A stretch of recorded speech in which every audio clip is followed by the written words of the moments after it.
शब्द लिखा। मैं सोचा अज कुछ शब्द लिखा जिन्हां शब्दां विच तेरा नाम होवे, पूजण योग हो जाण ओ शब्द जिवें मंदिर च बैठा भगवान होवे। फिर मड़गानी पावां गल अपने, फिर मड़गानी पावां गल अपने, ते जद छड्ड के जावां इस दुनिया नूं, तू मेरे नाल होवें ते मैनूं कल्लिया जाण दा ना एहसास होवे, मैनूं कल्लिया जाण दा ना एहसास होवे। सत श्री अकाल जी, मैं सरबजीत सिंह ढक्क ते तुसीं देख रहे हो ਤੁਹਾਡਾ ਆਪਣਾ ਮਨਪਸੰਦਾ ਪ੍ਰੋਗਰਾਮ ਜਿਸ ਦਾ ਨਾਮ ਹੈ ਵਾਹ ਜੀ ਵਾਹ। ਦੋਸਤੋ, ਸਭ ਤੋਂ ਪਹਿਲਾਂ ਤੁਹਾਨੂੰ ਸਾਰਿਆਂ ਨੂੰ ਦੁਸ਼ਹਿਰੇ ਦੀਆਂ ਬਹੁਤ-ਬਹੁਤ ਮੁਬਾਰਕਾਂ, ਕਿਉਂਕਿ ਪਿੱਛੇ ਦੁਸ਼ਹਿਰਾ ਲੰਘ ਕੇ ਗਿਆ ਹੈ ਤੇ ਅੱਜ ਦੀ ਜਿਹੜੀ ਮੇਰੀ ਕਹਾਣੀ ਹੈ ਉਹ ਵੀ ਕੁਝ ਇਸ ਤਰ੍ਹਾਂ ਦੀ ਹੈ, ਦੁਸ਼ਹਿਰੇ ਦੇ ਇਰਦ-ਗਿਰਦ ਹੀ ਹੈ। ਕਹਾਣੀ ਹੈ ਕਿ ਜਦੋਂ ਰਾਮ ਜੀ ਨੇ ਰਾਵਣ ਦਾ ਵੱਧ ਕੀਤਾ ਤੇ ਜਦੋਂ ਉਹ ਮਰਨ ਵਾਲਾ ਸੀ, ਉਸ ਵੇਲੇ ਜਦੋਂ ਉਹਨਾਂ ਨੇ ਆਪਣੇ ਭਰਾ ਨੂੰ ਕਿਹਾ ਕਿ ਜਾ ਇਸ ਮਹਾਗਿਆਨੀ ਰਾਵਣ ਤੋਂ ਕੁਝ ਗਿਆਨ ਲੈ ਕੇ ਆ, ਕਿਉਂਕਿ ਆਪਾਂ ਅੱਜ ਤੱਕ ਇਹ ਦੱਸਦੇ ਰਹੇ ਹਾਂ ਬੱਚਿਆਂ ਨੂੰ ਵੀ ਕਿ ਰਾਵਣ ਦਾ ਵੱਧ ਹੋਇਆ ਤੇ ਉਹਦੇ ਵੱਧ ਦੇ ਨਾਲ ਹੀ ਜਿਹੜੀ ਬੁਰਾਈਆਂ ਉਹਨਾਂ ਦਾ ਵੀ ਦਹਨ ਹੋ ਗਿਆ, ਉਹਨੂੰ ਵੀ ਮਾਰ ਦਿੱਤਾ ਗਿਆ, ਬੁਰਾਈਆਂ ਨੂੰ ਵੀ, ਤੇ ਬੁਰਾਈਆਂ ਤੇ ਅੱਛਾਈ ਦੀ ਜਿੱਤ ਆਪਾਂ ਕਹਿ ਲਈਏ।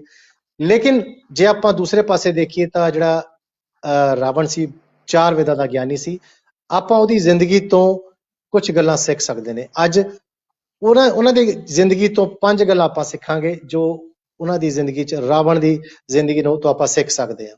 ਸੋ ਜਿਹੜੀ ਆਪਾਂ ਗੱਲ ਕਰੀਏ, ਪਹਿਲੀ ਗੱਲ ਸੀ ਉਹ ਸੀ ਕਿ ਜ਼ਿੰਦਗੀ 'ਚ ਘਮੰਡ ਕਦੀ ਨਾ ਕਰੋ।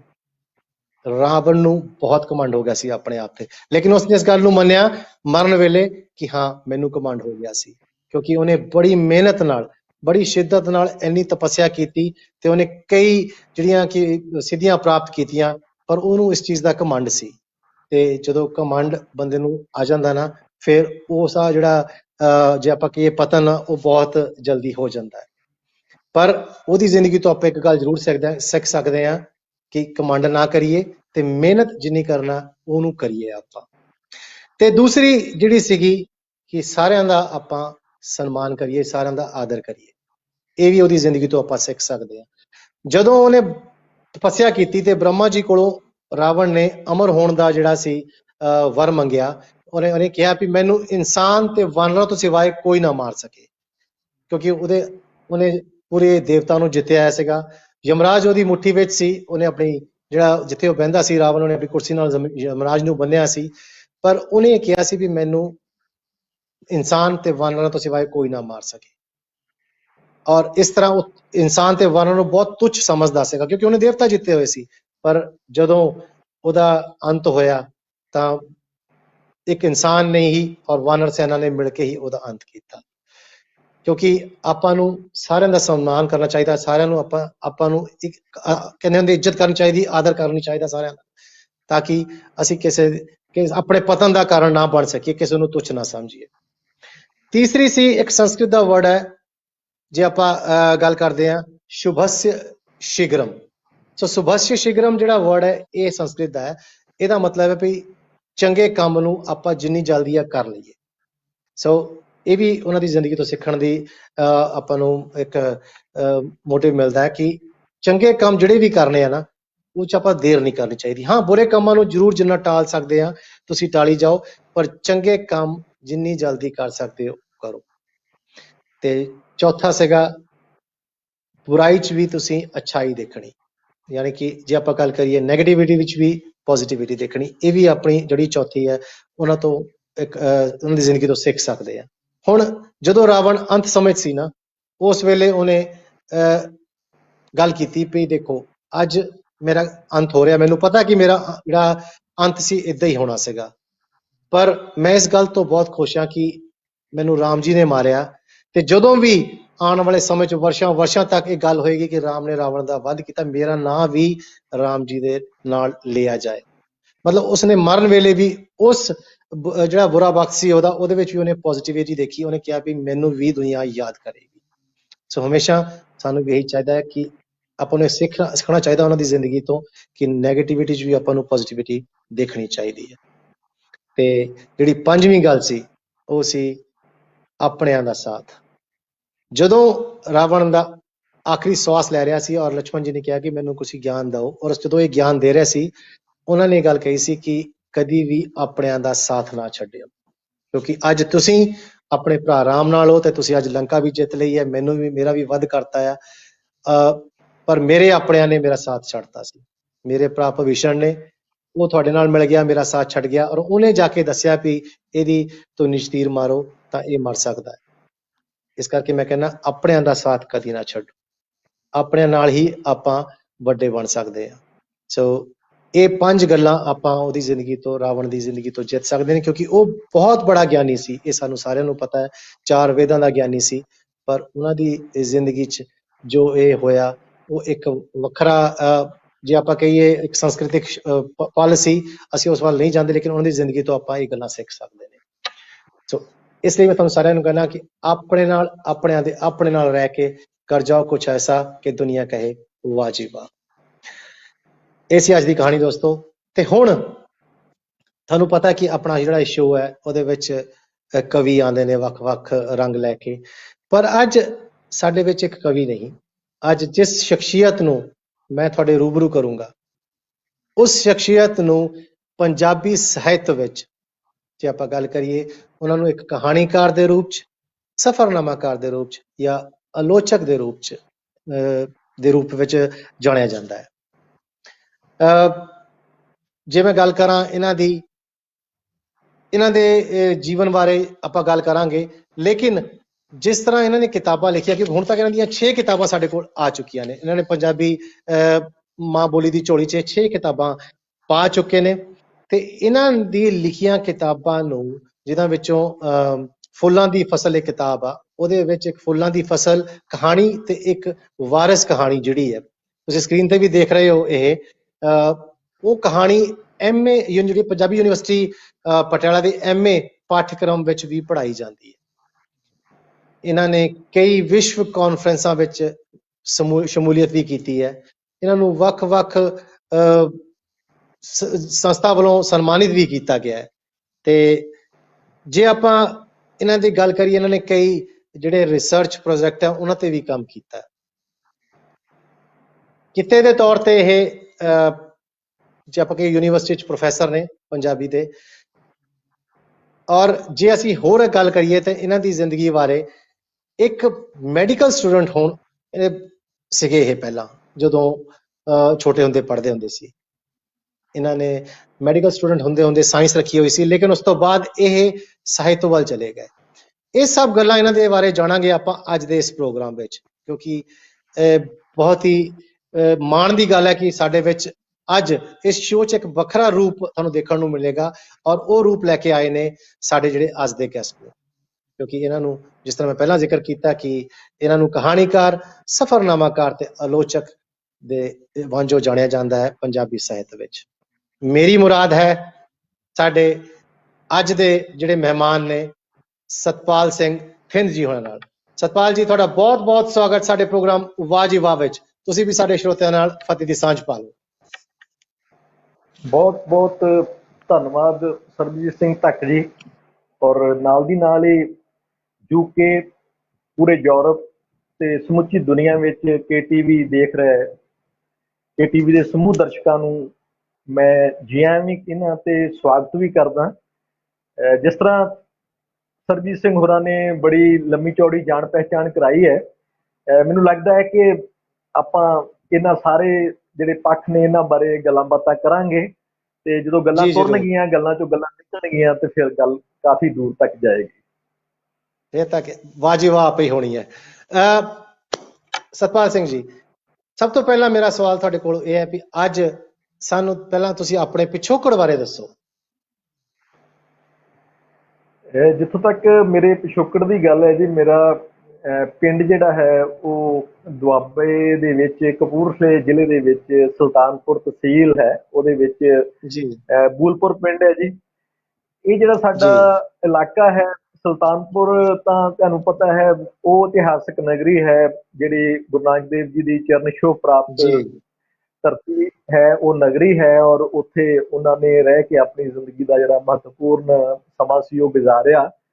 ਤੇ ਉਹ ਇਲਾਕਾ ਜਿਹੜਾ ਹੈ, ਉਸ ਇਲਾਕੇ ਦੇ ਵਿੱਚ ਮੇਰਾ ਪਿੰਡ, ਮੈਂ ਜਿਵੇਂ ਦੱਸਿਆ ਬੂਲਪੁਰ ਪਿੰਡ, ਇਹ ਪਿੰਡ ਉੱਥੇ ਇੱਕ ਜਾ ਪੈਂਦਾ ਜਿਹੜਾ ਦੁਆਬੇ ਦੀ ਆਪਾਂ ਕਹਿ ਲਓ ਕਿ ਲਗਭਗ ਆਖਰੀ ਸਿਰਾ, ਜਿਸ ਤੋਂ ਥੋੜਾ ਅੱਗੇ ਜਾ ਕੇ ਮਾਝੇ ਵਾਲਾ ਏਰੀਆ ਸ਼ੁਰੂ ਹੋ ਜਾਂਦਾ ਹੈ ਤੇ ਸਾਡੇ ਵਿਚਕਾਰ ਜਿਹੜਾ ਬਿਆਸ ਦਰਿਆ ਹੈ ਉਹ ਪੈਂਦਾ ਹੈ ਸਾਡੇ ਇਲਾਕੇ ਦੇ ਵਿੱਚ ਔਰ ਮਾਝੇ ਦੇ ਵਿੱਚ। ਜੀ ਇਹ ਜਿਹੜਾ ਬਿਆਸ ਦਰਿਆ ਨੇ ਸਾਡੇ ਇਲਾਕੇ ਦੇ ਵਿੱਚ ਸਾਡੇ ਪੁਰਖਿਆਂ ਦੀ ਬਹੁਤ ਕਰੜੀ ਪ੍ਰੀਖਿਆ ਲਈ। ਹੜ੍ਹ ਮਾਰਿਆ ਇਲਾਕਾ ਸੀ ਸਾਡਾ ਬੇੜ ਦਾ, ਤੇ ਸਾਡੇ ਪੁਰਖਿਆਂ ਨੇ ਮਤਲਬ ਉਸ ਕਿਸਮ ਦੀ ਜ਼ਿੰਦਗੀ ਹੰਢਾਈ ਜਿਹਦੇ ਵਿੱਚ ਉਹਨਾਂ ਨੂੰ ਬਾਰ-ਬਾਰ ਉੱਜੜਨਾ ਪੈਂਦਾ ਸੀ ਇਹਨਾਂ ਹੜ੍ਹਾਂ ਦੀਆਂ ਕਰੋਪੀਆਂ ਕਾਰਨ, ਤੇ ਫਿਰ ਉਸਰਦੇ ਸੀ, ਫਿਰ ਆਪਣੀ ਉਹ ਜ਼ਿੰਦਗੀ ਨੂੰ ਸ਼ੁਰੂ ਕਰ ਲੈਂਦੇ ਸੀ। ਤਾਂ ਉਸ ਕਿਸਮ ਦਾ ਮੇਰਾ ਉਹ ਪਿਛੋਕੜ ਹੈ। ਉਹਦੇ ਵਿੱਚ ਇੱਕ ਛੋਟੀ ਕਿਸਾਨੀ ਵਾਲਾ ਪਰਿਵਾਰ, ਜਿਹਦੇ ਵਿੱਚ ਮੇਰੇ ਪਿਤਾ ਜੀ ਹੋਣੀ ਵੈਸੇ ਨੌਕਰੀ ਪੇਸ਼ਾ ਸਨ, ਪਟਵਾਰੀ ਜੀ ਸਨ, ਲੇਕਿਨ ਉਹਨਾਂ ਜੀ ਕੋਲ ਸਾਡੇ ਕੋਲ ਪਰਿਵਾਰ ਕੋਲ ਗੁਜ਼ਾਰੇਯੋਗੀ ਜ਼ਮੀਨ ਜਿੱਦਾਂ ਦੁਆਬੇ ਦੇ ਵਿੱਚ 10-12 ਏਕੜ ਜ਼ਮੀਨ ਜਿਹੜੀ ਉਹਨੂੰ ਠੀਕ ਜ਼ਮੀਨ ਗਿਣਿਆ ਜਾਂਦਾ, ਤਾਂ ਜੀ ਜੀ ਇੰਨੀ ਜੀ ਕੁ ਜ਼ਮੀਨ ਸਾਡੇ ਪੁਰਖਿਆਂ ਕੋਲ ਸੀ ਤੇ ਉਹ ਇਸ ਕਿਸਮ ਦਾ ਮੇਰਾ ਪਿਛੋਕੜ ਸੀ, ਜਿਹਦੇ ਵਿੱਚ ਕਿਸਾਨੀ ਵੀ ਸੀ ਤੇ ਨਾਲ ਨਾਲ ਨੌਕਰੀ ਵੀ ਸੀ। ਉਸ ਸਾਰੇ ਕੁਝੋਂ ਮੇਰਾ ਜਿਹੜਾ ਬਾਲਪਣ ਹੈ ਉਹ ਫਿਰ ਹੌਲੀ ਹੌਲੀ ਵਿਕਸਿਤ ਹੁੰਦਾ ਜੀ। ਸਤਪਾਲ ਜੀ, ਤੁਸੀਂ ਜ਼ਿਕਰ ਕੀਤਾ ਵੀ ਤੁਸੀਂ ਕਿਸਾਨੀ ਪਰਿਵਾਰ ਚੋਂ ਹੋ ਤੇ ਨੌਕਰੀ ਪੇਸ਼ਾ ਪਰਿਵਾਰ ਚੋਂ ਵੀ ਹੋ, ਤੇ ਕਿ ਮਿਕਸ ਜਿਹਾ ਚੱਲਦਾ ਸੀ। ਗੱਲ ਕਰਦੇ ਹਾਂ ਤੁਹਾਡੇ ਬਚਪਨ ਤੋਂ, ਤੁਹਾਡੀ ਮੁੱਢਲੀ ਪੜ੍ਹਾਈ ਕਿੱਥੇ ਹੋਈ? ਆਪਣੀ ਮੁੱਢਲੀ ਪੜ੍ਹਾਈ ਬਾਰੇ ਦੱਸੋ ਪਹਿਲਾਂ ਸਾਨੂੰ। ਮੇਰੀ ਜਿਹੜੀ ਮੁੱਢਲੀ ਪੜ੍ਹਾਈ ਹੈ ਉਹ ਤਾਂ ਮੇਰੇ ਪਿੰਡ ਦੇ ਪ੍ਰਾਇਮਰੀ ਸਕੂਲ, ਉਹ ਜਿਹੜੇ ਪੁਰਾਣੇ ਟਾਟਾਂ ਵਾਲੇ ਸਕੂਲ ਹੁੰਦੇ ਸੀ ਜਿੱਥੇ ਬੱਚੇ ਆਪ ਜੀ ਆਪਣੀਆਂ ਬੋਰੀਆਂ ਘਰਾਂ ਤੋਂ ਲੈ ਕੇ ਜਾਣ ਵਾਲੇ, ਤੇ ਉਹ ਪਿੰਡ ਦਾ ਹੀ ਸਕੂਲ, ਜੀ ਪ੍ਰਾਇਮਰੀ ਸਕੂਲ। ਉਸ ਸਕੂਲ ਜੀ ਦੇ ਵਿੱਚ ਹੌਲੀ ਹੌਲੀ ਮਤਲਬ ਕੁਛ ਘਰ ਦਾ ਮਾਹੌਲ ਪੜ੍ਹਨ ਵਾਲਾ ਸੀ, ਤੇ ਮੈਂ ਉਹ ਵਿਦਿਆਰਥੀ ਸੀ ਜਿਹੜਾ ਟੀਚਰਾਂ ਦੀ ਨਿਗਾਹ ਦੇ ਵਿੱਚ ਥੋੜਾ ਥੋੜਾ ਚੜ੍ਹਨਾ ਸ਼ੁਰੂ ਹੋ ਗਿਆ। ਤੇ ਉਸ ਤੋਂ ਬਾਅਦ ਜੀ ਸਾਡੇ ਇਲਾਕੇ 'ਚ ਇੱਕ ਬੜਾ ਪ੍ਰਸਿੱਧ ਪਿੰਡ ਹੈ ਜੀ, ਸੈਦਪੁਰ। ਪੰਜਾਬ ਦੇ ਜਿਹੜੇ ਖਜ਼ਾਨਾ ਮੰਤਰੀ ਰਹੇ ਨੇ ਬਲਵੰਤ ਸਿੰਘ, ਉਹ ਸੈਦਪੁਰ ਜੀ ਪਿੰਡ ਦੇ ਸਨ। ਤੇ ਉਸ ਤੋਂ ਬਾਅਦ ਬਹੁਤ ਸਾਰੇ IAS ਪਿੱਛੇ ਜਿਹੜੇ ਪੰਜਾਬ ਦੇ ਚੀਫ ਸੈਕਟਰੀ ਰਹੇ ਨੇ ਕਰਨ ਅਵਤਾਰ ਸਿੰਘ, ਉਹ ਉਹਨਾਂ ਦੇ ਜਿਹੜੇ ਜੀ ਪਿਛੋਕੜ ਹੈ ਉਹ ਵੀ ਉਸ ਪਿੰਡ ਦਾ। ਤੇ ਮੇਰੀ ਜਿਹੜੀ ਮੈਟ੍ਰਿਕ ਤੱਕ ਦੀ ਜਿਹੜੀ ਸਿੱਖਿਆ ਹੈ ਉਹ ਸਕੂਲ 'ਚ ਹੁੰਦੀ ਹੈ। ਤੇ ਉਸ ਤੋਂ ਬਾਅਦ ਮੈਂ ਫਿਰ 2 ਸਾਲ ਆਣ ਕੇ ਕਪੂਰਥਲੇ ਪੜ੍ਹਦਾ ਹਾਂ, ਨਵਾਬ ਜੱਸਾ ਸਿੰਘ ਆਹਲੂਵਾਲੀਆ ਸਰਕਾਰੀ ਕਾਲਜ ਕਪੂਰਥਲਾ ਸਾਇੰਸ ਪੜ੍ਹਦਾ ਹਾਂ। ਤੇ ਉਸ ਤੋਂ ਬਾਅਦ DAV ਜੀ ਕਾਲਜ ਜਲੰਧਰ। ਤੇ ਉਸ ਤੋਂ ਬਾਅਦ ਫਿਰ ਮੇਰਾ ਇੱਕਦਮ ਜਿਹੜਾ ਹੈ ਉਹ ਕਾਂਟਾ ਚੇਂਜ ਹੁੰਦਾ ਹੈ ਤੇ ਆਰਟਸ ਵਾਲੇ ਬੰਨੇ ਤੁਰ ਪੈਂਦਾ। ਉਹ ਫਿਰ ਮੇਰਾ ਅਗਲਾ ਸਫ਼ਰ ਪੰਜਾਬ ਯੂਨੀਵਰਸਿਟੀ ਪਟਿਆਲਾ ਤੋਂ ਜਿਹੜਾ ਹੈ ਉੱਥੇ ਤੁਸੀਂ ਜਾ ਕੇ ਜ਼ਿਕਰ ਕੀਤਾ ਜਾਰੀ। ਕਿ ਜੀ ਤੁਸੀਂ ਜ਼ਿਕਰ ਕੀਤਾ ਕਿ ਤੁਸੀਂ ਸਾਇੰਸ ਪੜ੍ਹਦੇ, ਸਾਇੰਸ ਸਟੂਡੈਂਟ ਸੀ। ਮੈਨੂੰ ਪਤਾ ਹੈ ਤੁਸੀਂ BSc ਮੈਡੀਕਲ ਦੇ ਸਟੂਡੈਂਟ ਰਹੇ ਹੋ, ਤੇ ਉਸ ਤੋਂ ਬਾਅਦ MSc ਜੀ ਤੁਸੀਂ ਕੈਮਿਸਟਰੀ ਦੀ ਕੀਤੀ ਹੈ। ਪਰ ਇੱਕ ਮੈਡੀਕਲ ਸਟੂਡੈਂਟ ਹੁੰਦੇ ਹੋਏ ਆਪਾਂ ਜੇ ਗੱਲ ਕਰੀਏ, ਉਹਦਾ ਝੁਕਾਵ ਪੰਜਾਬੀ ਸਾਹਿਤ ਵੱਲ ਇਹ ਕਿੱਦਾਂ ਹੋਇਆ? ਇਹ ਵੈਸੇ ਤਾਂ ਮੈਨੂੰ ਲੱਗਦਾ ਜੀ ਤੱਕ ਸਭ ਕਿ ਹਰ ਬੰਦਾ ਨਾ ਵੱਖਰੀ ਤਰ੍ਹਾਂ ਦਾ ਹੁੰਦਾ ਹੈ। ਪੇਂਡੂ ਜੀ ਪਿਛੋਕੜ 'ਚ ਇੱਕ ਗੱਲ ਉਸ ਵਕਤ ਤਾਂ ਬਹੁਤ ਜ਼ਿਆਦਾ ਸੀ, ਔਰ ਮੈਂ ਸਮਝਦਾ ਪੰਜਾਬ ਦੇ ਵਿੱਚ ਇਹ ਅਜੇ ਵੀ ਉਸੇ ਤਰੀਕੇ ਨਾਲ ਹੀ ਹੈ ਕਿ ਜਿਹੜਾ ਬੱਚਾ ਥੋੜਾ ਜਿਹਾ ਪੜ੍ਹਨ ਨੂੰ ਚੰਗਾ ਹੋਵੇ, ਘਰਦਿਆਂ ਦੀ ਇੱਕੋ ਹੀ ਖਾਸ਼ ਹੁੰਦੀ ਕਿ ਇਹਨੂੰ ਡਾਕਟਰ ਬਣਾਓ ਜਾਂ ਇੰਜੀਨੀਅਰ ਬਣਾਓ, ਹੋਰ ਉਹਨਾਂ ਨੂੰ ਖੇਤਰ ਜੀ ਕੋਈ ਜੀ ਬਹੁਤਾ ਦਿਸਦਾ ਹੀ ਨਹੀਂ। ਤੇ ਜੀ ਕੁਦਰਤ ਦੀ ਕਿਰਪਾ ਨਾਲ ਮੈਂ ਪੜ੍ਹਨ ਨੂੰ ਚੰਗਾ ਵਿਦਿਆਰਥੀ ਸੀ। ਮੁੱਢਲੀ ਪੜ੍ਹਾਈ ਦੇ ਜੀ ਵਿੱਚ ਕਲਾਸਾਂ ਵਿੱਚ ਪਹਿਲੇ ਸਥਾਨਾਂ ਤੇ ਰਹਿਣ ਵਾਲਾ ਵਿਦਿਆਰਥੀ ਸੀ। ਤੇ ਉਸ ਕਰਕੇ ਜੀ ਘਰਦਿਆਂ ਨੂੰ ਲੱਗਾ ਕਿ ਪੁੱਤਰ ਨੂੰ ਡਾਕਟਰ ਬਣਾਉਣੇ ਆ, ਤੇ ਡਾਕਟਰ ਬਣਾਉਣ ਕਰਕੇ ਮੈਡੀਕਲ ਦੇ ਖੇਤਰ ਵਿੱਚ ਆ ਗਏ। ਪਰ ਇੱਕ ਗੱਲ ਬਹੁਤ ਮਹੱਤਵਪੂਰਨ ਹੈ, ਔਰ ਮੈਂ ਇਹ ਗੱਲ ਸਾਰੇ ਮਾਪਿਆਂ ਨੂੰ ਵੀ ਕਹਿਣਾ ਚਾਹੁੰਦਾ ਹੈ ਕਿ ਬੱਚਾ ਨਾ ਹਰ ਇੱਕ ਇੱਕੋ ਜਿਹਾ ਨਹੀਂ ਹੁੰਦਾ। ਹਰ ਬੱਚਾ ਨਾ ਵੱਖਰੀਆਂ ਵੱਖਰੀਆਂ ਖਾਸੀਅਤਾਂ ਲੈ ਕੇ ਜਾਂਦਾ ਹੈ। ਮੇਰੇ ਅੰਦਰ ਮੈਂ ਸਮਝਦਾ ਕਿ ਉਹ ਮੇਰੇ ਜਿਹੜਾ ਆਸੇ ਪਾਸੇ ਦਾ ਚਿਗਿਰਦਾ ਸੀ, ਜਿਹਦੇ ਵਿੱਚ ਸਾਡੇ ਪਿੰਡਾਂ ਦੇ ਵਿੱਚ ਉਸ ਵੇਲੇ ਗੁਰਸ਼ਰਨ ਸਿੰਘ ਹੋਰਾਂ ਦੇ ਇਨਕਲਾਬੀ ਨਾਟਕ ਖੇਡੇ ਜਾਂਦੇ ਸਨ, ਜਾਂ ਘਰ ਜੀ ਦੇ ਵਿੱਚ ਕਿਤੇ ਮੇਰੇ ਵੱਡੇ ਭਰਾਵਾਂ ਦੇ ਰਾਹੀਂ ਕੁਝ ਆਈਆਂ ਹੋਈਆਂ ਕਿਤਾਬਾਂ, ਜਾਂ ਸਕੂਲ ਦੇ ਵਿੱਚ ਲਾਇਬ੍ਰੇਰੀ ਚੋਂ ਪੜ੍ਹੀਆਂ ਹੋਈਆਂ ਕੁਝ ਕਿਤਾਬਾਂ ਦੇ ਨਾਲ ਮੇਰੇ ਅੰਦਰ ਕੁਝ ਬੀਜ ਡਿੱਗ ਪਏ ਸਨ। ਮੈਨੂੰ ਸ਼ੁਰੂ ਤੋਂ ਹੀ ਨਾ ਜੀ ਮੇਰੇ ਅੰਦਰ ਮੈਨੂੰ ਉਹ ਜਿਹੜੇ ਕਹਾਣੀਆਂ ਦੇ, ਨਾਵਲਾਂ ਦੇ ਪਾਤਰ ਜਿਹੜੇ ਹੁੰਦੇ ਸੀ ਉਹ ਬੜੇ ਖਿੱਚਦੇ ਹੁੰਦੇ ਸੀ, ਅਪੀਲ ਕਰਦੇ ਹੁੰਦੇ ਸੀ। ਜੀ ਇਹ ਗੱਲ ਜੀ ਮੈਨੂੰ ਵੀ ਉਸ ਪੜਾਅ ਤੇ ਨਹੀਂ ਸੀ ਪਤਾ ਕਿ ਮੈਂ ਕਿਸ ਖੇਤਰ ਦਾ ਵਿਅਕਤੀ ਹੈਗਾ। ਇਹ ਗੱਲ ਮੈਨੂੰ ਵੀ ਬਹੁਤ ਦੇਰ ਬਾਅਦ ਜਾ ਕੇ ਕਿਤੇ ਨਾ ਕਿਤੇ ਉਹ ਗੱਲ ਪਤਾ ਲੱਗੀ ਕਿ ਮੈਂ ਜਦੋਂ ਮੈਂ ਸਾਇੰਸ ਪੜ੍ਹ ਲਈ, ਸਾਇੰਸ ਦੇ ਵਿੱਚ ਵੀ ਠੀਕ ਵਧੀਆ ਨੰਬਰਾਂ ਨਾਲ ਮੈਂ BSc ਕੀਤੀ। ਤੇ ਪਰ ਜੀ ਮੈਨੂੰ ਲੱਗਦਾ ਸੀ, ਉਹ ਪੜ੍ਹਦਿਆਂ ਹੋਇਆਂ ਵੀ ਅਕਸਰ ਲੱਗਦਾ ਸੀ ਵੀ ਮੈਂ ਹੈ ਕੁਝ ਹੋਰ ਆ, ਪਰ ਮੈਂ ਕੁਝ ਕਰ ਹੋਰ ਰਿਹਾ। ਤੇ ਫਿਰ ਇੱਕਦਮ ਜੀ ਇੱਕ ਪੜਾਅ ਆਇਆ ਜ਼ਿੰਦਗੀ ਦੇ ਵਿੱਚ, ਜਦੋਂ ਮੇਰੇ ਕੋਲ ਫੈਸਲਾ ਲੈਣ ਦੀ ਚੁਆਇਸ ਸੀ ਕਿ ਮੈਂ ਸਾਇੰਸ ਦੇ ਖੇਤਰ ਵੱਲ ਜਾਣਾ ਕਿ ਸਾਹਿਤ ਵਾਲੇ ਖੇਤਰ ਵੱਲ ਸਾਹਿਤ ਵੀ ਵੱਲ ਜਾ ਜਾਣਾ। ਸਕਦਾ। ਉਹ ਮੈਨੂੰ ਜੀ ਕੁਦਰਤ ਖਿੱਚ ਕੇ ਲਿਆਈ, ਵੈਸੇ ਮੇਰੀ ਉਹਦੇ 'ਚ ਕੋਈ ਬਹੁਤੀ ਸਿਆਣਪ ਨਹੀਂ ਸੀ, ਪਰ ਉਹ ਲੰਮੀ ਕਹਾਣੀ ਹੈ। ਜੀ ਤਾਂ ਉਹਨੂੰ ਮੈਂ ਸੰਖੇਪ ਵਿੱਚ, ਮਤਲਬ ਉਹ ਇੱਕ ਪੜਾਅ ਆਇਆ ਜ਼ਿੰਦਗੀ ਦਾ, ਜਿੱਥੇ ਮਤਲਬ ਇੱਦਾਂ ਦਾ ਮੌਕਾ ਬਣਿਆ ਕਿ ਮੈਂ ਇੱਧਰ ਵੀ ਜਾ ਸਕਦਾ ਤੇ ਉੱਧਰ ਵੀ, ਤੇ ਫੈਸਲਾ ਮੇਰੇ ਹੱਥ 'ਚ ਆ ਗਿਆ। ਤੇ ਮੈਨੂੰ ਲੱਗਾ ਵੀ ਨਹੀਂ, ਤੂੰ ਆਪਣੇ ਦਿਲ ਦੀ ਆਵਾਜ਼ ਸੁਣ ਸੁਖਪਾਲ ਸਿੰਘ, ਤੇ ਜਿਹੜੀ ਤੇਰੇ ਅੰਦਰ ਗੱਲ ਹੈ ਨਾ ਉਧਰ ਨੂੰ ਤੁਰ। ਉਹ ਮੇਰਾ ਫੈਸਲਾ ਮੇਰੇ ਘਰਦਿਆਂ ਨੂੰ ਵੀ ਬਹੁਤਾ ਪਸੰਦ ਨਹੀਂ ਸੀ ਉਸ ਪੜਾਅ ਤੇ, ਕਿਉਂਕਿ ਪੰਜਾਬੀ ਦੀ ਆਪਾਂ ਜੋ ਮਰਜ਼ੀ ਗੱਲ ਕਹੀਏ, ਪੰਜਾਬੀ ਜੀ ਜੀ ਨਾਲ ਪੜ੍ਹ ਕੇ ਜਿਹੜਾ ਰੁਜ਼ਗਾਰ ਦਾ ਮਸਲਾ ਹੈ ਉਹ ਉਹਨਾਂ ਦਿਨਾਂ 'ਚ ਵੀ ਸੀ, ਤੇ ਉਹ ਗੱਲ ਸੋਚ ਕੇ ਮੇਰੇ ਘਰਦਿਆਂ ਨੂੰ ਵੀ ਕਿਤੇ ਨਾ ਕਿਤੇ ਲੱਗਦਾ ਸੀ। ਪਰ ਮੈਂ ਆਪਣਾ ਫੈਸਲਾ ਲਿਆ, ਤੇ ਉਹ ਫੈਸਲਾ ਮੈਨੂੰ ਲੱਗਦਾ ਹੈ ਅੱਜ ਹੁਣ ਇੱਥੇ ਤੁਹਾਡੇ ਮੈਂ ਇਸ ਟੀਵੀ ਸਟੇਸ਼ਨ ਤੇ ਬੈਠ ਕੇ ਮਤਲਬ ਇਹ ਗੱਲ ਬੜੇ ਫਖਰ ਨਾਲ ਕਹਿ ਰਿਹਾ ਕਿ ਮੈਨੂੰ ਹੁਣ ਲੱਗਦਾ ਹੁੰਦਾ ਕਿ ਮੇਰੀ ਜ਼ਿੰਦਗੀ ਦਾ ਜੇ ਕੋਈ ਸਭ ਤੋਂ ਵਧੀਆ ਫੈਸਲਾ ਸੀ ਤੇ ਉਹ ਫੈਸਲਾ ਇਸ ਸੀ ਜਦੋਂ ਮੈਂ ਇਸ ਸਾਹਿਤ ਵਾਲੇ ਖੇਤਰ ਵੱਲ ਆਉਣ ਦਾ ਆਪਣਾ ਮਨ ਬਣਾਇਆ। ਸੁਖਪਾਲ ਸਿੰਘ ਜੀ, ਤੁਹਾਨੂੰ ਪੰਜਾਬੀ ਸਾਹਿਤ ਵਿੱਚ ਕਹਾਣੀਕਾਰ, ਜਿਸ ਦਾ ਮੈਂ ਜ਼ਿਕਰ ਕੀਤਾ, ਜਾਂ ਸਫ਼ਰਨਾਮਾਕਾਰ ਔਰ ਆਲੋਚਕ ਦੇ ਰੂਪ ਵਿੱਚ ਵਾਂਝੋ ਜਾਣਿਆ ਜਾਂਦਾ ਹੈ। ਕਹਾਣੀਕਾਰ ਦਾ ਸਫ਼ਰ, ਜੇ ਆਪਾਂ ਗੱਲ ਕਰੀਏ, ਤੁਹਾਡੀਆਂ 6 ਕਿਤਾਬਾਂ ਹੁਣ ਤੱਕ ਤੁਸੀਂ ਪੰਜਾਬੀ ਮਾਂ ਬੋਲੀ ਦੀ ਸੇਵਾ ਕਰਦੇ ਹੋਏ ਪਾ ਚੁੱਕੇ ਹੋ ਉਹਨਾਂ ਦੀ ਝੋਲੀ ਵਿੱਚ। ਉਹਨਾਂ ਵਿੱਚੋਂ ਜੇ ਆਪਾਂ ਗੱਲ ਕਰੀਏ, ਤੁਹਾਡਾ ਸਫ਼ਰਨਾਮਾ ਸੀ ਪਹਿਲਾ, ਲੰਡਨ ਨੂੰ ਮਿਲਦੇ ਹਾਂ। ਜਿਹੜਾ ਲੰਡਨ ਨੂੰ ਮਿਲਦੇ ਹਾਂ ਸਫ਼ਰਨਾਮਾ ਸੀ, ਮੈਂ ਆਪਣੀ ਟੀਮ ਨੂੰ ਕਹੂੰਗਾ ਕਿ ਇਹ ਕਿਤਾਬ ਨੂੰ ਜ਼ਰੂਰ ਸਕਰੀਨ ਤੇ ਦਿਖਾਉਣ। ਲੰਡਨ ਨੂੰ ਮਿਲਦੇ ਹਾਂ, ਤੁਸੀਂ ਦੇਖ ਵੀ ਰਹੇ ਹੋ। ਇਹ ਸਫ਼ਰਨਾਮਾ ਸੀ ਸੁਖਪਾਲ ਸਿੰਘ ਥਿੰਦ ਜੀ ਹੋਣਾ ਦਾ। ਸੁਖਪਾਲ ਜੀ, ਇਹ ਜਿਹੜਾ ਲੰਡਨ ਨੂੰ ਮਿਲਦੇ ਆ, ਇਹ ਸਫ਼ਰਨਾਮਾ ਲਿਖਿਆ, ਇਹਦੇ ਪਿੱਛੇ ਕੀ ਸੀਗਾ? ਤੇ ਸਰਬਜੀਤ ਜੀ, ਮਤਲਬ ਜ਼ਿੰਦਗੀ 'ਚ ਨਾ ਕੁਝ ਪੜਾਅ ਜ਼ਿੰਦਗੀ 'ਚ ਇਸ ਤਰ੍ਹਾਂ ਦੇ ਆਉਂਦੇ ਆ ਬੰਦੇ ਦੇ, ਜਿਹੜੇ ਤੁਹਾਡੇ ਨਾ, ਜਿਹਨੂੰ ਆਪਾਂ ਕਹਿੰਦੇ ਟਰਨਿੰਗ ਪੁਆਇੰਟ ਇੰਗਲਿਸ਼ 'ਚ ਕਹਿ ਦਿੱਤਾ ਜਾਂਦਾ ਵੀ ਟਰਨਿੰਗ ਪੁਆਇੰਟ, ਤੁਹਾਡੀ ਜ਼ਿੰਦਗੀ ਜੀ 'ਚ ਇੱਕ ਵੱਡਾ ਮੋੜ ਕੱਟਣ ਵਾਲੇ ਪੜਾਅ ਹੁੰਦੇ ਨੇ।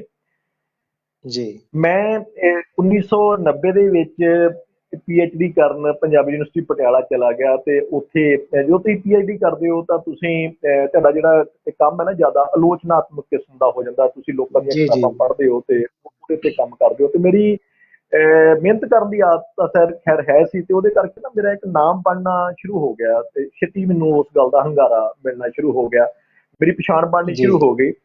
2002 ਦੇ ਵਿੱਚ ਇੰਗਲੈਂਡ ਦੇ ਵਿੱਚ ਅਮੀਨ ਮਲਕ ਹੋਰੀ ਨਾ ਇੱਕ ਕਾਨਫਰੰਸ ਕਰਾਉਂਦੇ ਨੇ, ਵਰਲਡ ਪੰਜਾਬੀ ਕਾਨਫਰੰਸ, ਤੇ ਮੈਨੂੰ ਵੀ ਉਹਦਾ ਸੱਦਾ ਜੀ ਆ ਜਾਂਦਾ ਹੈ ਇੱਥੇ ਪੇਪਰ ਪੜ੍ਹਨ ਦਾ।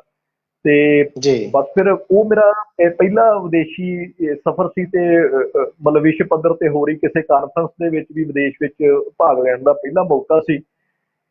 ਤੇ ਜੀ ਆਮ ਤੌਰ ਤੇ ਆਪਾਂ ਜਿਹੜੀਆਂ ਨਾ ਵਰਲਡ ਕਾਨਫਰੰਸਾਂ, ਉਹਨਾਂ ਨੂੰ ਨਾ ਅੱਜ ਕੱਲ੍ਹ ਕਈ ਵਾਰ ਸਾਹਿਤਕ ਹਲਕਿਆਂ 'ਚ ਜਾਂ ਵੈਸੇ ਬਾਹਰਲੇ ਹਲਕਿਆਂ 'ਚ ਕਈ ਵਾਰ ਉਹਨਾਂ ਨੂੰ ਥੋੜ੍ਹਾ ਜਿਹਾ ਨਖੇਧ ਦੀ ਨਜ਼ਰ ਨਾਲ ਵੀ ਦੇਖਦੇ ਆ ਵੀ ਇਹਨਾਂ ਦਾ ਕੀ ਫਾਇਦਾ, ਇਹਨਾਂ ਨਾਲ ਕੀ ਹੋ ਰਿਹਾ। ਪਰ ਮੈਂ ਜੇ ਆਪਣਾ ਪਰਸਨਲ ਤੁਹਾਨੂੰ ਆਪਣਾ ਜਾਤੀ ਤਜਰਬਾ ਦੱਸਾਂ ਤਾਂ ਮੇਰੇ ਵਾਸਤੇ ਉਹ ਬੜਾ ਜ਼ਿੰਦਗੀ 'ਚ ਮੋੜ ਵਾਲੀ ਗੱਲ ਬਣੀ, ਕਿਉਂਕਿ ਉਸ ਕਾਨਫਰੰਸ ਦੇ ਬਹਾਨੇ, ਉਹ ਤਾਂ 3 ਦਿਨ ਦੀ ਕਾਨਫਰੰਸ ਸੀ, ਉੱਥੇ ਪੇਪਰ ਪੇਸ਼ ਕੀਤੇ ਤੇ ਗੱਲ ਮੁੱਕ ਗਈ। ਪਰ ਉਸ ਦੇ ਜੀ ਕਾਰਨ ਮੈਨੂੰ ਇੰਗਲੈਂਡ ਵਿੱਚ ਬਹੁਤ ਸਾਰੀਆਂ ਥਾਵਾਂ ਤੇ ਮਤਲਬ ਜਾਣ ਦਾ ਮੌਕਾ ਮਿਲਿਆ। ਆਪਣਾ ਜਿਹੜਾ ਪੰਜਾਬੀ ਭਾਈਚਾਰਾ ਰਹਿੰਦਾ ਹੈ ਇੱਥੇ, ਉਸ ਦੇ ਦੁੱਖ ਤਕਲੀਫਾਂ, ਉਸ ਦੇ ਅੰਦਰਲੇ ਹਾਲਾਤ ਤੇ ਉਹਦੀ ਟੁੱਟ ਭੱਜ, ਸਾਰਾ ਕੁਝ ਉਹਦੇ ਸੰਸਾਰ ਨੂੰ ਨਾ ਬਹੁਤ ਨੇੜਿਓਂ ਵੇਖਣ ਦਾ ਮੌਕਾ ਮਿਲਿਆ। ਇੱਥੇ ਜਿਹੜੇ ਸਾਡੇ ਆਣ ਕੇ ਮੁੰਡੇ ਜੀ ਰਹਿੰਦੇ ਨੇ, ਜਿਸ ਕਿਸਮ ਦਾ ਉਹ ਸੰਘਰਸ਼ ਕਰਦੇ ਨੇ, ਉਹਨਾਂ ਮੁੰਡਿਆਂ ਦੇ ਵਿੱਚ ਆਣ ਕੇ ਰਹਿਣ ਦਾ ਮੌਕਾ ਮਿਲਿਆ। ਇਹ 2002 ਦੀਆਂ ਗੱਲਾਂ ਨੇ ਜੀ, ਮੈਂ ਜਿਹੜੀਆਂ ਕਰ ਰਿਹਾ। ਜੀ ਇਹ ਜੀ ਜੀ ਇਹ ਜ਼ਿੰਦਗੀ ਇੰਨੀ ਵੱਖਰੀ ਤੇ ਇੰਨੀ ਮੇਰੇ ਅੰਦਰ ਥਰਥਰਾਹਟ ਪੈਦਾ ਕਰਨ ਵਾਲੀ ਸੀ ਕਿ ਮੈਂ ਜਦੋਂ ਵਾਪਸ ਪਰਤ ਆਇਆ ਆਪਣੇ 40 ਦਿਨ ਦੇ ਇੱਥੇ ਠਹਿਰ ਤੋਂ ਬਾਅਦ ਭਾਰਤ ਵਿੱਚ, ਪੰਜਾਬ ਦੇ ਵਿੱਚ, ਜੀ ਤਾਂ ਇਹਨਾਂ ਸਾਰੀਆਂ ਗੱਲਾਂ ਨੇ, ਦੇਖੀ ਹੋਈ ਇਸ ਜ਼ਿੰਦਗੀ ਨੇ ਮੇਰੇ ਅੰਦਰ ਨਾ ਇੱਕ ਬੇਚੈਨੀ, ਇੱਕ ਥਰਥਰਾਹਟ ਪੈਦਾ ਕਰ ਛੱਡੀ। ਤੇ ਇੱਕ ਦਿਨ ਅਚਾਨਕ ਬੈਠ ਕੇ ਮੈਂ ਲਿਖਣਾ ਸ਼ੁਰੂ ਕਰ ਦਿੱਤਾ। ਉਸ ਤੋਂ ਪਹਿਲੋਂ ਮੇਰਾ ਕੋਈ ਬਹੁਤ ਵੱਡਾ ਅਨੁਭਵ ਨਹੀਂ ਸੀ ਸਿਰਜਣਾਤਮਕ ਲੇਖਣੀ ਦਾ। ਛੋਟੀਆਂ ਜੀ ਮੋਟੀਆਂ ਜੀ ਜੀ ਕਹਾਣੀਆਂ ਮੈਂ ਲਿਖੀਆਂ ਸਨ ਕਾਲਜ ਦੇ ਵਿੱਚ ਪੜ੍ਹਦਿਆਂ ਹੋਇਆਂ, ਲੇਕਿਨ ਜੀ ਉਹ ਮੈਂ ਇਹ ਲਿਖਣਾ ਸ਼ੁਰੂ ਕੀਤਾ, ਤੇ ਫਿਰ ਉਹ ਏਦਾਂ ਦਾ ਸਫ਼ਰ ਸ਼ੁਰੂ ਹੋਇਆ ਕਿ ਬਸ ਜਿਵੇਂ ਰੀਲ ਦਾ ਧਾਗਾ ਉੱਧੜਦਾ ਨਾ, ਗੱਲ ਚੋਂ ਗੱਲ ਤੁਰੀ ਗਈ, ਤੇ 6 ਮਹੀਨੇ ਮੈਂ ਉਸ ਸਾਰੇ ਕੁਝ ਡੁੱਬਿਆ ਰਿਹਾ। ਤੇ ਉਹ ਤਕਰੀਬਨ 250 ਪੰਨਿਆਂ ਦੀ ਜਿਹੜੀ ਲਿਖਤ ਸੀ ਉਹ ਲਿਖੀ ਗਈ। ਜਿਹਨੂੰ ਫਿਰ ਮੈਂ ਨਾਮਕਰਨ ਉਹਦਾ ਲੰਡਨ ਨੂੰ ਮਿਲਦਿਆਂ ਦੇ ਤੌਰ ਤੇ ਕੀਤਾ। ਤੇ ਉਹ ਕਿਤਾਬ ਜਦੋਂ ਪਾਠਕਾਂ ਦੇ ਹੱਥਾਂ 'ਚ ਗਈ, ਸਿਆਣੇ ਵਿਦਵਾਨਾਂ, ਚਿੰਤਕਾਂ, ਆਲੋਚਕਾਂ ਦੇ ਹੱਥਾਂ 'ਚ ਗਈ, ਤੇ ਉਹਨਾਂ ਨੇ ਜਦੋਂ ਫਿਰ ਉਸ ਦੇ ਵਿਚਲੇ ਗੱਲ ਸੰਸਾਰ ਨੂੰ ਵੇਖਿਆ ਤੇ ਉਹਨਾਂ ਸਰਾਹਿਆ ਜੀ ਤੇ ਮੈਨੂੰ ਸ਼ਾਬਾਸ਼ ਦਿੱਤੀ। ਤੇ ਮੇਰੇ ਮੈਂ ਉਹ ਭਰਪੂਰ ਜਵਾਨੀ ਦੇ ਦਿਨ ਸਨ, ਤੇ ਜਿਵੇਂ ਬੰਦਾ ਜੀ ਉੱਡਦਾ ਫਿਰਦਾ ਹੈ, ਮੈਂ ਵੀ ਉਹ ਫਿਰ ਇੱਕ ਉੱਡਣਾ ਸ਼ੁਰੂ ਕਰ ਦਿੱਤਾ। ਤੇ ਮੈਨੂੰ ਲੱਗਾ ਕਿ ਮੇਰਾ ਹੁਣ ਇੱਕ ਨਵਾਂ ਸਿਫਰ ਜਿਹੜਾ ਸਿਰਜਣਾਤਮਕ ਸਫ਼ਰ ਹੈ ਉਹ ਸ਼ੁਰੂ ਹੋ ਗਿਆ। ਇਹ ਸੀ ਤੁਹਾਡਾ ਸਫ਼ਰਨਾਮਾ ਜਿਹੜਾ ਲੰਡਨ ਨੂੰ ਮਿਲਦੇ ਆ। ਉਸ ਤੋਂ ਬਾਅਦ ਤੁਸੀਂ ਇੱਕ ਹੋਰ ਸਫ਼ਰਨਾਮਾ ਲਿਖਿਆ, ਕੈਨੇਡਾ ਇੱਕ ਬਾਗ ਬਹੁਰੰਗੀ। ਇਹ ਸਫ਼ਰਨਾਮੇ 'ਚ ਕੀ ਸੀਗਾ?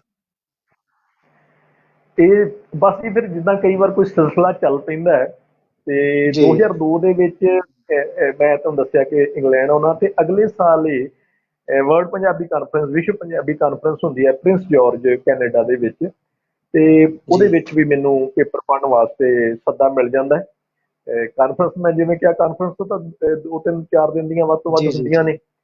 ਤੇ ਜੀ ਲੇਕਿਨ ਇਹਨਾਂ ਕਾਨਫਰੰਸਾਂ ਰਾਹੀਂ ਜਿਹੜਾ ਇੱਥੋਂ ਪੰਜਾਬੀ ਵਿਦਵਾਨ ਜਾਂਦੇ ਨੇ ਜਾਂ ਲੇਖਕ ਜਾਂਦੇ ਨੇ, ਉਹਨਾਂ ਨੂੰ ਉੱਥੇ ਜਿਹੜਾ ਦੇਖਣ ਦਾ ਮੌਕਾ ਮਿਲਦਾ ਹੈ। ਹੁਣ ਤਾਂ ਥੋੜ੍ਹਾ ਜਿਹਾ ਆਵਾਜਾਈ ਜਾਂ ਆਦਾਨ ਪ੍ਰਦਾਨ ਕਾਫੀ ਖੁੱਲ੍ਹ ਗਿਆ ਪਹਿਲਾਂ ਨਾਲੋਂ, ਲੇਕਿਨ ਅੱਜ ਤੋਂ 18-20 ਜੀ ਸਾਲ ਪਹਿਲਾਂ ਇਹ ਗੱਲਾਂ ਇੰਨੀਆਂ ਕਾਮਨ ਨਹੀਂ ਸੀ। ਤੇ ਉਹੀ ਗੱਲ, ਪਹਿਲੇ ਵਾਲੀ ਗੱਲ ਹੀ ਵਾਪਰੀ। ਕੈਨੇਡਾ ਵੀ ਮੈਨੂੰ ਫਿਰ ਵੇਖਣ ਦਾ ਮੌਕਾ ਮਿਲਿਆ। ਉਹਦੇ 'ਚ ਮੈਂ ਸਮਝਦਾ ਕਿ ਜਿਹੜਾ ਸਾਡਾ ਪੰਜਾਬੀ ਉੱਥੇ ਰਹਿੰਦੇ ਨੇ ਨਾ ਵਿਦੇਸ਼ਾਂ 'ਚ, ਜਿਹੜਾ ਸਾਡਾ ਜੀ ਜੀ ਪੰਜਾਬੀ ਭਾਈਚਾਰਾ, ਇਹਦੀਆਂ ਆਪਾਂ ਨੱਥ ਨੁਕਤਾਚੀਨੀਆਂ ਕਰੀਏ, ਪਰ ਇਹਨਾਂ 'ਚ ਕੁਝ ਖੂਬਸੂਰਤੀਆਂ ਆਈਆਂ ਨੇ ਕਿ ਉਹ ਇੱਥੋਂ ਆਇਆਂ ਦਾ ਬਹੁਤ ਇਸਤੇਮਾਲ ਕਰਦੇ ਆ। ਜੀ ਉਹਨਾਂ ਨੂੰ ਆਪਣੇ ਹਰ ਤਰੀਕੇ ਦੇ ਆਪਣੇ ਬਹੁਤ ਰੁੱਝੇ ਹੋਏ ਸਮੇਂ 'ਚੋਂ ਵੀ ਸਮਾਂ ਕੱਢ ਕੇ ਉਹਨਾਂ ਲਈ ਵਿਸ਼ੇਸ਼ ਸਮਾਂ ਕੱਢਦੇ ਆ। ਉਹਨਾਂ ਨੂੰ ਵੱਖ-ਵੱਖ ਥਾਵਾਂ ਤੇ ਵੀ ਲਿਜਾਂਦੇ ਆ, ਉਹਨਾਂ ਦੀ ਬਹੁਤ ਤਰੀਕਿਆਂ ਨਾਲ ਮਦਦ ਕਰਦੇ ਇੱਥੋਂ ਗਏ ਬੰਦਿਆਂ ਦੀ। ਉਹ ਮੈਨੂੰ ਵੀ ਉਸ ਕਿਸਮ ਦਾ ਸਾਰਾ ਜੀ ਕੁਝ ਮਿਲਿਆ, ਤੇ ਤਕਰੀਬਨ ਕੈਨੇਡਾ ਦਾ ਵੱਡਾ ਹਿੱਸਾ ਵੇਖਣ ਦਾ ਮੌਕਾ ਵੀ ਮਿਲਿਆ। ਤੇ ਖਾਸ ਤੌਰ ਤੇ ਆਪਣਾ ਪੰਜਾਬੀ ਭਾਈਚਾਰਾ, ਆਪਾਂ ਨੈਚੁਰਲੀ ਇੱਥੋਂ ਜਿਹੜੇ ਬੰਦੇ ਜਾਂਦੇ ਆ, ਸਾਡੀ ਸਭ ਤੋਂ ਵੱਧ ਦਿਲਚਸਪੀ ਜਿਹੜੀ ਹੈ ਉਹ ਪੰਜਾਬੀ ਭਾਈਚਾਰੇ ਨੂੰ ਨੇੜਿਓਂ ਜਾਣਨ ਦੀ ਹੁੰਦੀ ਹੈ, ਤੇ ਅਸੀਂ ਉਹਨਾਂ ਨਾਲ ਵੱਧ ਨੇੜਤਾ ਵੀ ਮਹਿਸੂਸ ਕਰਦੇ ਹਾਂ। ਤੇ ਉਹ ਫਿਰ ਸਾਰੇ ਜਿਹੜੇ ਅਨੁਭਵ ਸੀ ਉੱਥੇ ਕੈਨੇਡੀਅਨ ਜ਼ਿੰਦਗੀ ਦੇ, ਉਹ ਫਿਰ ਮੇਰੀ ਲਿਖਣ ਦਾ ਆਧਾਰ ਬਣੇ। ਤੇ ਜਿਹਦੇ ਵਿੱਚੋਂ 2005 ਦੇ ਵਿੱਚ ਫਿਰ ਇਹ ਕੈਨੇਡਾ ਇੱਕ ਬਾਗ ਬਹੁਰੰਗੀ ਜਿਹੜਾ ਸਫ਼ਰਨਾਮਾ ਹੈ ਉਹ ਸਾਹਮਣੇ ਆਉਂਦਾ ਹੈ। ਤੇ ਉਹਦਾ ਵੀ ਫਿਰ ਬਹੁਤ ਅੱਛਾ ਹੁੰਗਾਰਾ ਜਿਹੜਾ ਹੈ ਪਾਠਕਾਂ ਵੱਲੋਂ, ਯੂਨੀਵਰਸਿਟੀ ਵਿੱਚ ਵਿਦਿਆਰਥੀਆਂ ਵੱਲੋਂ, ਖੋਜ ਕਰਨ ਵਾਲੇ ਵਿਦਿਆਰਥੀਆਂ ਵੱਲੋਂ ਦਿੱਤਾ ਜਾਂਦਾ ਹੈ, ਜਿਹਦੇ ਨਾਲ ਮੇਰੇ ਉਤਸ਼ਾਹ ਨੂੰ ਫਿਰ ਨਵੇਂ ਖੰਭ ਲੱਗ ਜਾਂਦੇ ਨੇ। ਕਿਆ ਬਾਤ ਹੈ ਜੀ, ਵਾਕਈ ਦਿਲ ਕਰੀ ਜਾਂਦਾ ਵੀ ਤੁਹਾਡੇ ਨਾਲ ਗੱਲਾਂ ਕਰੀ ਜਾਈਏ। ਮੈਂ ਪਰ ਪਿਆਰੇ ਦਰਸ਼ਕਾਂ ਨੂੰ ਦੱਸ ਦੇਵਾਂ ਕਿ ਦਰਸ਼ਕੋ, ਸਾਡੀ ਕਾਲ ਲਾਈਨਸ ਖੁੱਲ ਚੁੱਕੀਆਂ ਨੇ, ਤੇ ਜੇ ਤੁਸੀਂ ਇਸ ਪ੍ਰੋਗਰਾਮ ਵਿੱਚ ਸ਼ਮੂਲੀਅਤ ਕਰਨਾ ਚਾਹੁੰਦੇ ਹੋ, ਭਾਗ ਲੈਣਾ ਚਾਹੁੰਦੇ ਹੋ, ਤਾਂ ਜੀ ਆਇਆਂ ਨੂੰ। ਅਸੀਂ ਤੁਹਾਡਾ ਇੰਤਜ਼ਾਰ ਕਰ ਰਹੇ ਹਾਂ।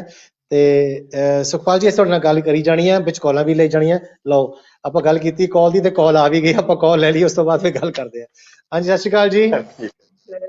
ਜੀ ਸਤਿ ਸ਼੍ਰੀ ਅਕਾਲ ਮਹਾਰਾਜ। ਡਾਕਟਰ ਸਾਹਿਬ ਕੀ ਹਾਲ ਚਾਲ ਹੈ? ਠੀਕ ਹੋ ਤੁਸੀਂ? ਜੀ ਆਇਆਂ ਨੂੰ ਨਛੱਤਰ ਭੋਗਲ ਭਾਜੀ, ਜੀ ਆਇਆਂ ਨੂੰ।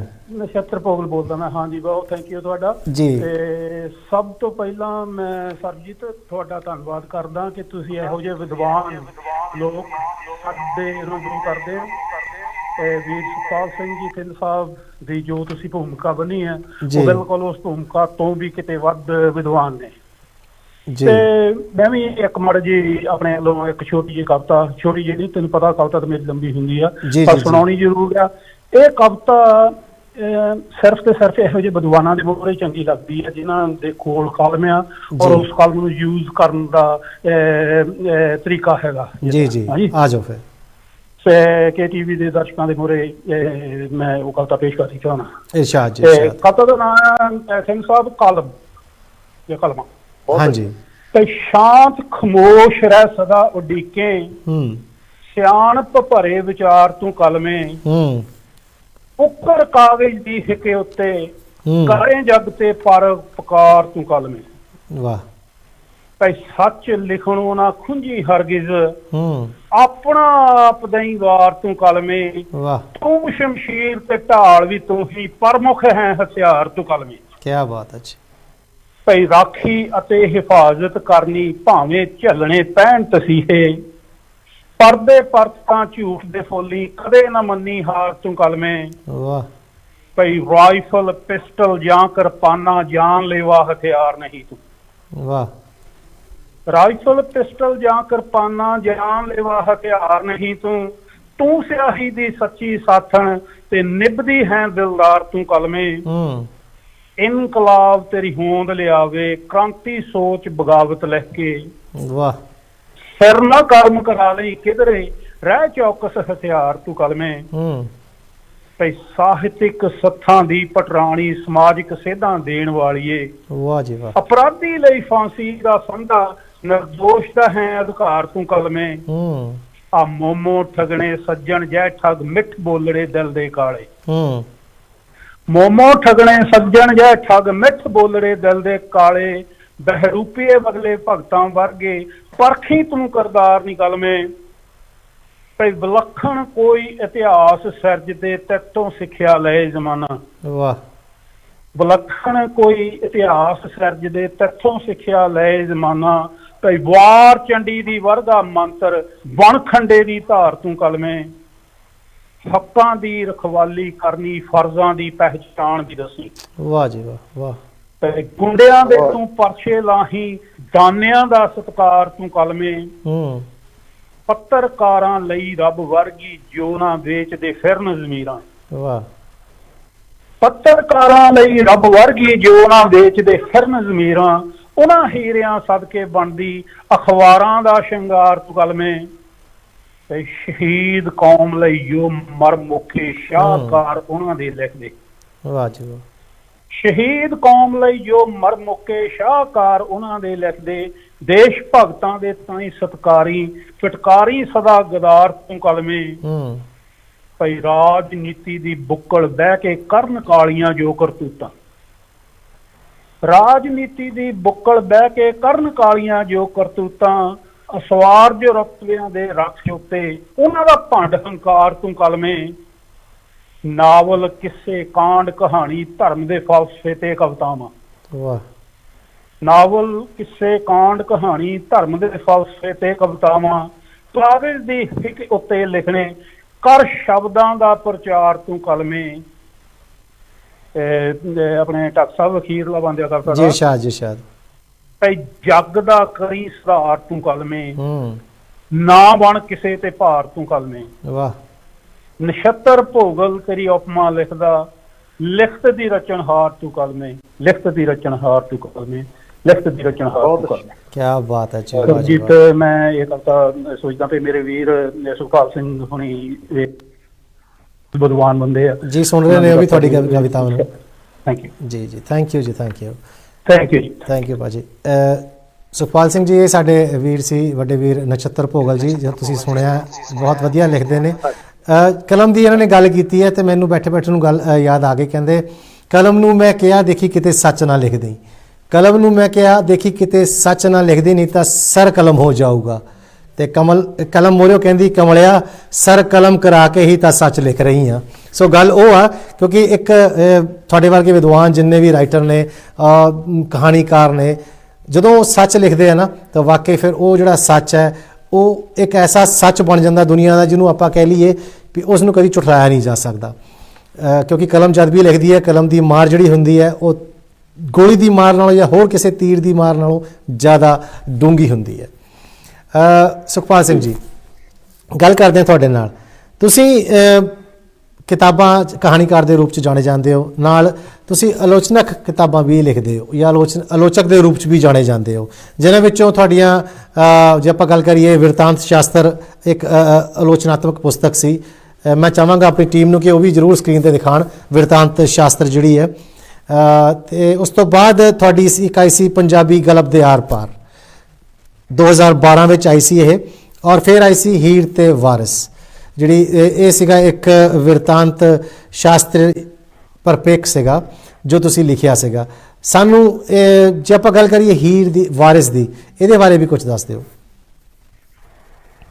ਇਹ ਜਿਹੜਾ ਪੁਸਤਕ ਤੁਸੀਂ ਦਿਖਾਈ ਹੈ ਇੱਥੇ, ਹੀਰ ਵਾਰਿਸ ਬਿਰਤਾਂਤ ਸ਼ਾਸਤਰੀ ਪਰਪੇਖ, ਇਹ ਮੇਰਾ PhD ਦਾ ਕੰਮ ਸੀਗਾ। ਇਸ ਪੁਸਤਕ ਦੇ ਵਿੱਚ ਜਿਹੜੀ ਵਾਰਿਸ ਦੀ ਹੀਰ ਲਿਖੀ ਗਈ ਹੈ, ਉਸ ਦਾ ਜਿਹੜਾ ਪ੍ਰਤੰਤਕ ਹੈ ਚੱਕਰ ਜਿਹੜਾ ਸਾਰਾ, ਉਹਨੂੰ ਸਮਝਣ ਦਾ ਯਤਨ ਕੀਤਾ ਗਿਆ ਕਿ ਜਿਹੜਾ ਵਾਰਿਸ ਹੈ, ਵਾਰਿਸ ਨੂੰ ਆਪਾਂ ਕਿਉਂਕਿ ਕਿੱਸਾਕਾਰੀ ਦੇ ਵਿੱਚ ਆਪਾਂ ਸਿਖਰ ਮੰਨਦੇ ਹਾਂ, ਸਿਖਰ ਮੁਕਾਮ ਦਿੰਦੇ ਹਾਂ। ਜੀ ਜੀ ਜੀ ਭਾਵੇਂ ਲਹਿੰਦੇ ਪੰਜਾਬ ਦੇ ਲੋਕ ਹੋਣ ਤੇ ਭਾਵੇਂ ਚੜ੍ਹਦੇ ਪੰਜਾਬ ਦੇ ਲੋਕ ਹੋਣ, ਉਹ ਇਹਨੂੰ ਸਿਖਰ ਮੁਕਾਮ ਦਿੰਦੇ ਆ। ਇਸ ਰਚਨਾ ਨੂੰ ਕਿਹਾ ਜਾਂਦਾ ਕਿ ਕਿਸੇ ਦਾ ਜਿਹੜਾ ਸਿਖਰ ਹੈ ਉਹ ਵਾਰਸ ਦੇ ਨਾਲ ਹੁੰਦਾ ਹੈ। ਉਹ ਮਤਲਬ ਉਸ ਪੜਾਅ ਤੇ ਪਹੁੰਚ ਜਾਂਦਾ ਸਿੱਖਾ, ਮਤਲਬ ਕਿੱਸਾ ਜਿਸ ਤੇ ਆਪਾਂ ਸਮਝਦੇ ਹਾਂ ਕਿ ਜਿਹੜੀ ਇੱਕ ਆਖਰੀ ਉਹਦੀ ਉਚਾਈ ਹੁੰਦੀ ਹੈ ਉਹ ਪ੍ਰਾਪਤ ਕਰ ਲੈਂਦਾ ਹੈ। ਤਾਂ ਮੈਂ ਇਸ ਆਪਣੀ ਖੋਜ ਦੇ ਵਿੱਚ ਉਸ ਦਾ ਜਿਹੜਾ ਉਹ ਕਹਾਣੀ ਨੂੰ ਅਸਾਰਦਾ ਕਿਵੇਂ ਹੈ ਵਾਰਸ, ਜੀ ਜੀ ਜੀ ਉਹ ਕਹਾਣੀ ਅਸਾਰਦਿਆਂ ਆਪਣੇ ਯੁੱਗ ਦੇ ਦੂਜੇ ਬੰਦਿਆਂ ਨਾਲੋਂ ਕਿਵੇਂ ਵੱਖਰਾ ਹੈ। ਕਿਉਂਕਿ ਪ੍ਰੇਮ ਕਥਾ ਜਾਂ ਪ੍ਰੀਤ ਕਥਾ ਤਾਂ ਹੋਰ ਵੀ ਲਿਖ ਰਹੇ ਨੇ ਕਿੱਸਾਕਾਰ, ਹੋਰਨਾਂ ਨੇ ਵੀ ਲਿਖੀ ਹੈ। ਤੇ 65 ਦੇ ਕਰੀਬ ਕਿੱਸਾਕਾਰ ਨੇ ਜਿਨ੍ਹਾਂ ਨੇ ਹੀਰ ਦਾ ਹੀ ਕਿੱਸਾ ਲਿਖਿਆ ਹੈ। ਲੇਕਿਨ ਵਾਰਸ ਨੂੰ ਮਹਾਨ ਬਣਾਉਣ ਵਾਲੀਆਂ ਉਹ ਕਿਹੜੀਆਂ ਖੂਬੀਆਂ ਨੇ, ਕਿਹੜੀਆਂ ਗੱਲਾਂ ਨੇ, ਤਾਂ ਮੈਂ ਉਹ ਆਪਣੀ ਰਿਸਰਚ ਵਿੱਚ ਉਹ ਜਿਹੜੇ ਉਹਦੇ ਮਤਲਬ ਉਹਦੀਆਂ ਕਿਸੇ ਦੀਆਂ ਉਹ ਖੂਬਸੂਰਤੀਆਂ ਹੈਗੀਆਂ ਜਾਂ ਉਹ ਵਰਤਾਂਤਕ ਜਿਹੜੇ ਉਹਦੇ ਪੱਖ ਨੇ ਉਹਨਾਂ ਨੂੰ ਫੰਡ ਦਾ ਪਕੜਨ ਦਾ ਯਤਨ ਕੀਤਾ ਸੀ ਇਸ ਪੁਸਤਕ ਵਿੱਚ। ਬਹੁਤ ਵਧੀਆ ਤੁਸੀਂ ਗੱਲ ਕੀਤੀ ਹੈ ਇਹ। ਔਰ ਤੁਹਾਡੀ ਜਿਹੜੀ ਕਹਾਣੀ ਇੱਕ ਛਪੀ ਸੀ ਜੋ ਆਪਾਂ ਜੇ MA ਪੰਜਾਬੀ ਯੂਨੀਵਰਸਿਟੀ ਦੇ ਵਿੱਚ ਪਟਿਆਲੇ ਵਿੱਚ ਜਿਹੜੀ MA ਦੇ ਪਾਠਕ੍ਰਮ ਚ ਪਾਈ ਜਾਂਦੀ ਹੈ ਵਾਰਿਸ, ਆਪਾਂ ਉਹਦੀ ਵੀ ਗੱਲ ਕਰਾਂਗੇ। ਲੇਕਿਨ ਉਸ ਤੋਂ ਪਹਿਲੇ ਕਾਲ ਲੈ ਲਈਏ ਤੇ ਉਸ ਤੋਂ ਬਾਅਦ ਤੁਹਾਨੂੰ ਉਸ ਵਾਰਿਸ ਦੀ ਕਹਾਣੀ ਬਾਰੇ ਜ਼ਰੂਰ ਪੁੱਛਾਂਗੇ ਕਿ ਉਹਦੇ ਵਿੱਚ ਕੀ ਸੀ। ਹਾਂਜੀ ਢੱਕ ਸਾਹਿਬ, ਤੁਹਾਨੂੰ ਤੇ ਤੁਹਾਡੇ ਬਹੁਤ ਹੀ ਸਤਿਕਾਰਯੋਗ ਮਹਿਮਾਨ ਵਿਦਵਾਨਾਂ ਨੂੰ ਤੇ ਤੁਹਾਡੇ ਸਟਾਫ ਨੂੰ, ਤੁਹਾਡੇ ਦਰਸ਼ਕਾਂ ਨੂੰ ਗੁਰਦੇਵ ਸਿੰਘ ਭੋਗਲ ਵੱਲੋਂ ਵਾਹਿਗੁਰੂ ਜੀ ਕਾ ਖਾਲਸਾ, ਵਾਹਿਗੁਰੂ ਜੀ ਕੀ ਫਤਿਹ ਜੀ। ਹਾਂਜੀ ਭੋਗਲ ਜੀ, ਜੀ ਆਇਆਂ ਨੂੰ। ਕੀ ਕਹਿਣਾ ਚਾਹੋਗੇ ਅੱਜ? ਜੀ ਕਹਿਣ ਨੂੰ ਮੈਂ ਢੱਕ ਸਾਹਿਬ, ਕਹਿਣ ਨੂੰ ਬੜਾ ਕੁਛ ਹੁੰਦਾ ਕਈ ਵਾਰੀ ਜੀ। ਤੇ ਤੁਸੀਂ ਅੱਜ ਰਾਵਣ ਦੀ ਜਿਹੜੀ ਗੱਲ ਕੀਤੀ ਆ ਨਾ, ਹਾਂਜੀ, ਦੇਖੋ ਹਰ ਪ੍ਰਾਣੀ ਦੇ ਵਿੱਚ ਗੁਣ ਤੇ ਅਵਗੁਣ ਹੁੰਦੇ ਨੇ ਜੀ। ਤੇ ਤੁਸੀਂ ਦੱਸ ਦਿੱਤਾ ਹੋਇਆ ਕਿ ਰਾਵਣ ਦੇ ਵਿੱਚ 5 ਜਿਹੜੇ ਅੱਛੇ ਗੁਣ ਸੀ, ਤੁਸੀਂ ਦੱਸ ਦਿੱਤੇ ਨੇ ਕਿ ਉਹ 4 ਵੇਦਾਂ ਦੇ ਗਿਆਤਾ ਸਨ। ਰਿਗਵੇਦ, ਸਾਮਵੇਦ, ਅਜਰਵੇਦ, ਅਥਰਵਣ ਵੇਦ, 4 ਵੇਦਾਂ ਦੇ ਗਿਆਤਾ ਸਨ। ਇੰਨੇ ਵਿਦਵਾਨ ਸਨ। ਫਿਰ ਜਦੋਂ ਉਹਨਾਂ ਦੀ ਭੈਣ ਸਰੂਪ ਨਖਾਂ ਦਾ ਜਦੋਂ ਨੱਕ ਵੱਢਿਆ ਤੇ ਉਹ ਸੀਤਾ ਨੂੰ ਉਧਾ ਕੇ ਲੈ ਕੇ ਆਏ ਸੀਗੇ ਤੇ ਉਹਨਾਂ ਨੇ ਇੱਕ ਕਮਰੇ 'ਚ ਰੱਖਿਆ ਤੇ ਉਹਨਾਂ ਦੀ ਘਰਵਾਲੀ, ਰਾਵਣ ਦੀ ਘਰਵਾਲੀ ਦਾ ਨਾਮ ਸੀ ਮੰਦੋਦਰੀ। ਮੰਦੋਦਰੀ ਆਪਣੇ ਪਤੀ ਦੇਵ ਨੂੰ ਕਹਿਣ ਲੱਗ ਪਈ, ਕਿਹੋ ਜਿਹੀ ਸੀਤਾ ਜਿਹੜੀ ਉਧਾਲ ਕੇ ਲੈ ਕੇ ਆਏ, ਕਿਹੋ ਜਿਹੀ ਹੈ, ਕਿੰਨੀ ਸੁੰਦਰ ਆ। ਉਹਦਾ ਜਵਾਬ ਸੁਣੋ, ਕਹਿੰਦਾ ਮੈਂ ਉਹਦੇ ਚਿਹਰੇ ਵੱਲ ਕਦੇ ਵੇਖਿਆ ਹੀ ਨਹੀਂ। ਕਿੱਡਾ ਵੱਡਾ ਕਰੈਕਟਰ ਉਹਨਾਂ ਦਾ ਕਿਰਦਾਰ ਹੋਵੇਗਾ ਵਾਕਈ। ਤੇ ਤੁਸੀਂ ਦੱਸੇ ਦਿੱਤਾ, ਮੈਂ ਬਹੁਤਾ ਡਿਟੇਲ 'ਚ ਨਹੀਂ ਜਾਣਾ ਕਿ ਜੇ ਡਿਟੇਲ ਵਿੱਚ ਗਿਆ ਤੇ ਅੱਧਾ ਘੰਟਾ ਪੌਣਾ ਘੰਟਾ ਵੀ ਥੋੜਾ ਆ। ਇਸ ਕਰਕੇ ਦੇਖੋ ਜਿਹੜੇ ਰਾਮ ਜਿਹਨੂੰ ਇਹਨਾਂ ਦਾ ਹਰ ਸਾਲ ਪੁਤਲਾ ਫੂਕਦੇ ਨੇ, ਰਾਮ ਜਿਹੜੇ ਭਗਤ ਨੇ ਤੇ ਹਰ ਸਾਲ ਪੁਤਲਾ ਫੂਕਦੇ ਨੇ, ਜਿਹੜੇ ਤ੍ਰੇਤੇ ਯੁੱਗ ਤੋਂ ਚੱਲਦਾ ਆ ਰਿਹਾ। ਪਰ ਇਹ ਇਸ ਨੂੰ ਹਰ ਸਾਲ ਫੂਕਦੇ ਤੇ ਹੈ ਨੇ ਰਾਮ ਭਗਤ, ਪਰ ਇਸ ਕਹਾਣੀ ਵਿੱਚੋਂ ਇਹਨਾਂ ਨੇ ਸਿੱਖਿਆ ਕੁਝ ਨਹੀਂ। ਜੋ ਸਿੱਖਣਾ ਸੀ ਉਹ ਨਹੀਂ ਸਿੱਖਿਆ ਜੀ। ਤੇ ਮੈਂ ਇਹਦੇ ਤੇ, ਕਿਉਂਕਿ ਮੈਂ ਬਹੁਤਾ ਲੰਮਾ ਸਮਾਂ ਨਾ ਹੋ ਜਾ ਕਿਤੇ ਗੱਲਾਂ ਕਰਦਿਆਂ ਗੱਲਾਂ ਕਰਦਿਆਂ ਪਤਾ ਵੀ ਨਹੀਂ ਲੱਗਦਾ ਜੀ ਵਾਕਈ। ਤੇ ਮੈਂ ਦੁਸਹਿਰੇ ਤੇ ਕੁਝ ਲਾਈਨਾਂ ਲਿਖੀਆਂ ਸੀ ਵੀ ਇਹ ਰਾਵਣ ਜਿਹੜਾ ਤ੍ਰੇਤੇ ਯੁੱਗ ਦੇ ਵਿੱਚ ਜਿਸ ਰਾਵਣ ਨੂੰ ਫੂਕਿਆ ਸੀ, ਰਾਖਸ਼ ਕਹਿ ਕੇ ਫੂਕਿਆ ਇਹਨਾਂ ਨੇ ਜੀ, ਰਾਮ ਭਗਤਾਂ ਨੇ, ਅੱਜ ਵੀ ਫੂਕਦੇ ਆਏ ਨੇ। ਵੀ ਉਹ ਜਿਹੜਾ ਜਿਹਨੂੰ ਫੂਕ ਦਿੱਤਾ ਤ੍ਰੇਤੇ ਦੇ ਵਿੱਚ, ਉਹਨੂੰ ਇੰਨੇ ਲੱਖਾਂ ਸਾਲਾਂ ਤੋਂ ਫੂਕਦੇ ਆਏ ਨੇ, ਸਦੀਆਂ ਤੋਂ ਫੂਕਦੇ ਆਏ ਨੇ। ਪਰ ਜਿਹੜੇ ਜਿਉਂਦੇ ਜਾਗਦੇ ਰਾਵਣ ਭਾਰਤ ਦੀ ਧਰਤੀ ਤੇ ਘੁੰਮਦੇ ਨੇ, ਉਹਨਾਂ ਦਾ ਇਹ ਕੀ ਕਰਦੇ ਨੇ? ਕੀ ਬਾਤ ਹੈ ਜੀ, ਵਾਹ। ਸਿੱਖਿਆ ਕੁਝ ਨਹੀਂ ਉਹਦੇ ਵਿੱਚੋਂ, ਸਿੱਖਿਆ ਕੁਝ ਨਹੀਂ। ਉੱਥੋਂ ਫਿਰ ਇਹ ਲੱਗਦਾ ਵੀ ਇੱਕ ਪੱਖੀ ਕੰਮ ਹੁੰਦਾ ਹਮੇਸ਼ਾ, ਜਿਹੜਾ ਅੱਜ ਤੱਕ ਚੱਲਦਾ ਆ ਰਿਹਾ ਜੀ।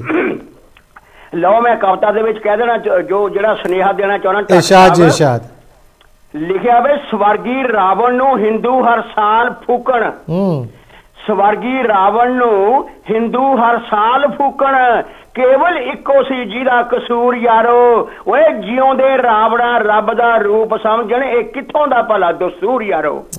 ਵਾਹ ਜੀ ਵਾਹ। ਸਵਰਗੀ ਰਾਵਣ ਨੂੰ ਹਿੰਦੂ ਹਰ ਸਾਲ ਫੂਕਣ, ਕੇਵਲ ਇੱਕੋ ਸੀ ਜਿਹਦਾ ਕਸੂਰ ਯਾਰੋ, ਓਏ ਜਿਉਂਦੇ ਰਾਵਣਾ ਰੱਬ ਦਾ ਰੂਪ ਸਮਝਣ, ਇਹ ਕਿੱਥੋਂ ਦਾ ਭਲਾ ਦਸਤੂਰ ਯਾਰੋ। ਦੱਸੋ ਇਹ ਕਿੱਥੋਂ ਦਾ ਭਲਾ ਦਸਤੂਰ ਯਾਰੋ।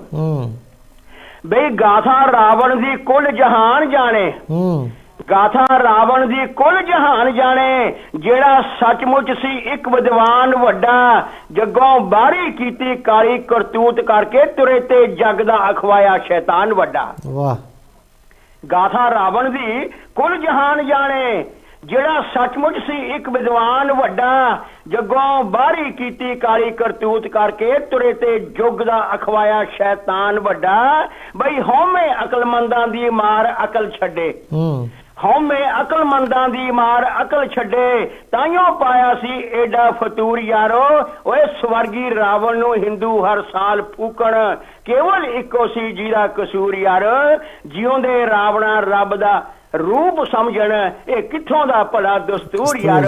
ਓਏ ਜਿਉਂਦੇ ਰਾਵਣਾ ਰੱਬ ਦਾ ਰੂਪ ਸਮਝਣ, ਇਹ ਕਿੱਥੋਂ ਦਾ ਭਲਾ ਦਸਤੂਰ ਯਾਰੋ। ਕੀ ਬਾਤ ਹੈ, ਵਾਹ ਬਈ ਤਾਂ ਸ਼ੁਕਰੀਆ। ਬਈ ਧਰਮ ਪ੍ਰਚਾਰ ਦੀ ਜਿੱਥੇ ਘਾਟ ਕੋਈ ਨਾ, ਅੱਜ ਦੇਖੋ ਕੀ ਹੋ ਰਿਹਾ ਉੱਥੇ ਜੀ। ਧਰਮ ਪ੍ਰਚਾਰ ਦੀ ਜਿੱਥੇ ਘਾਟ ਕੋਈ ਨਾ, ਧੋਖੇ ਧੜੀਆਂ ਦਾ ਉੱਥੇ ਕੰਮ ਕੀਏ।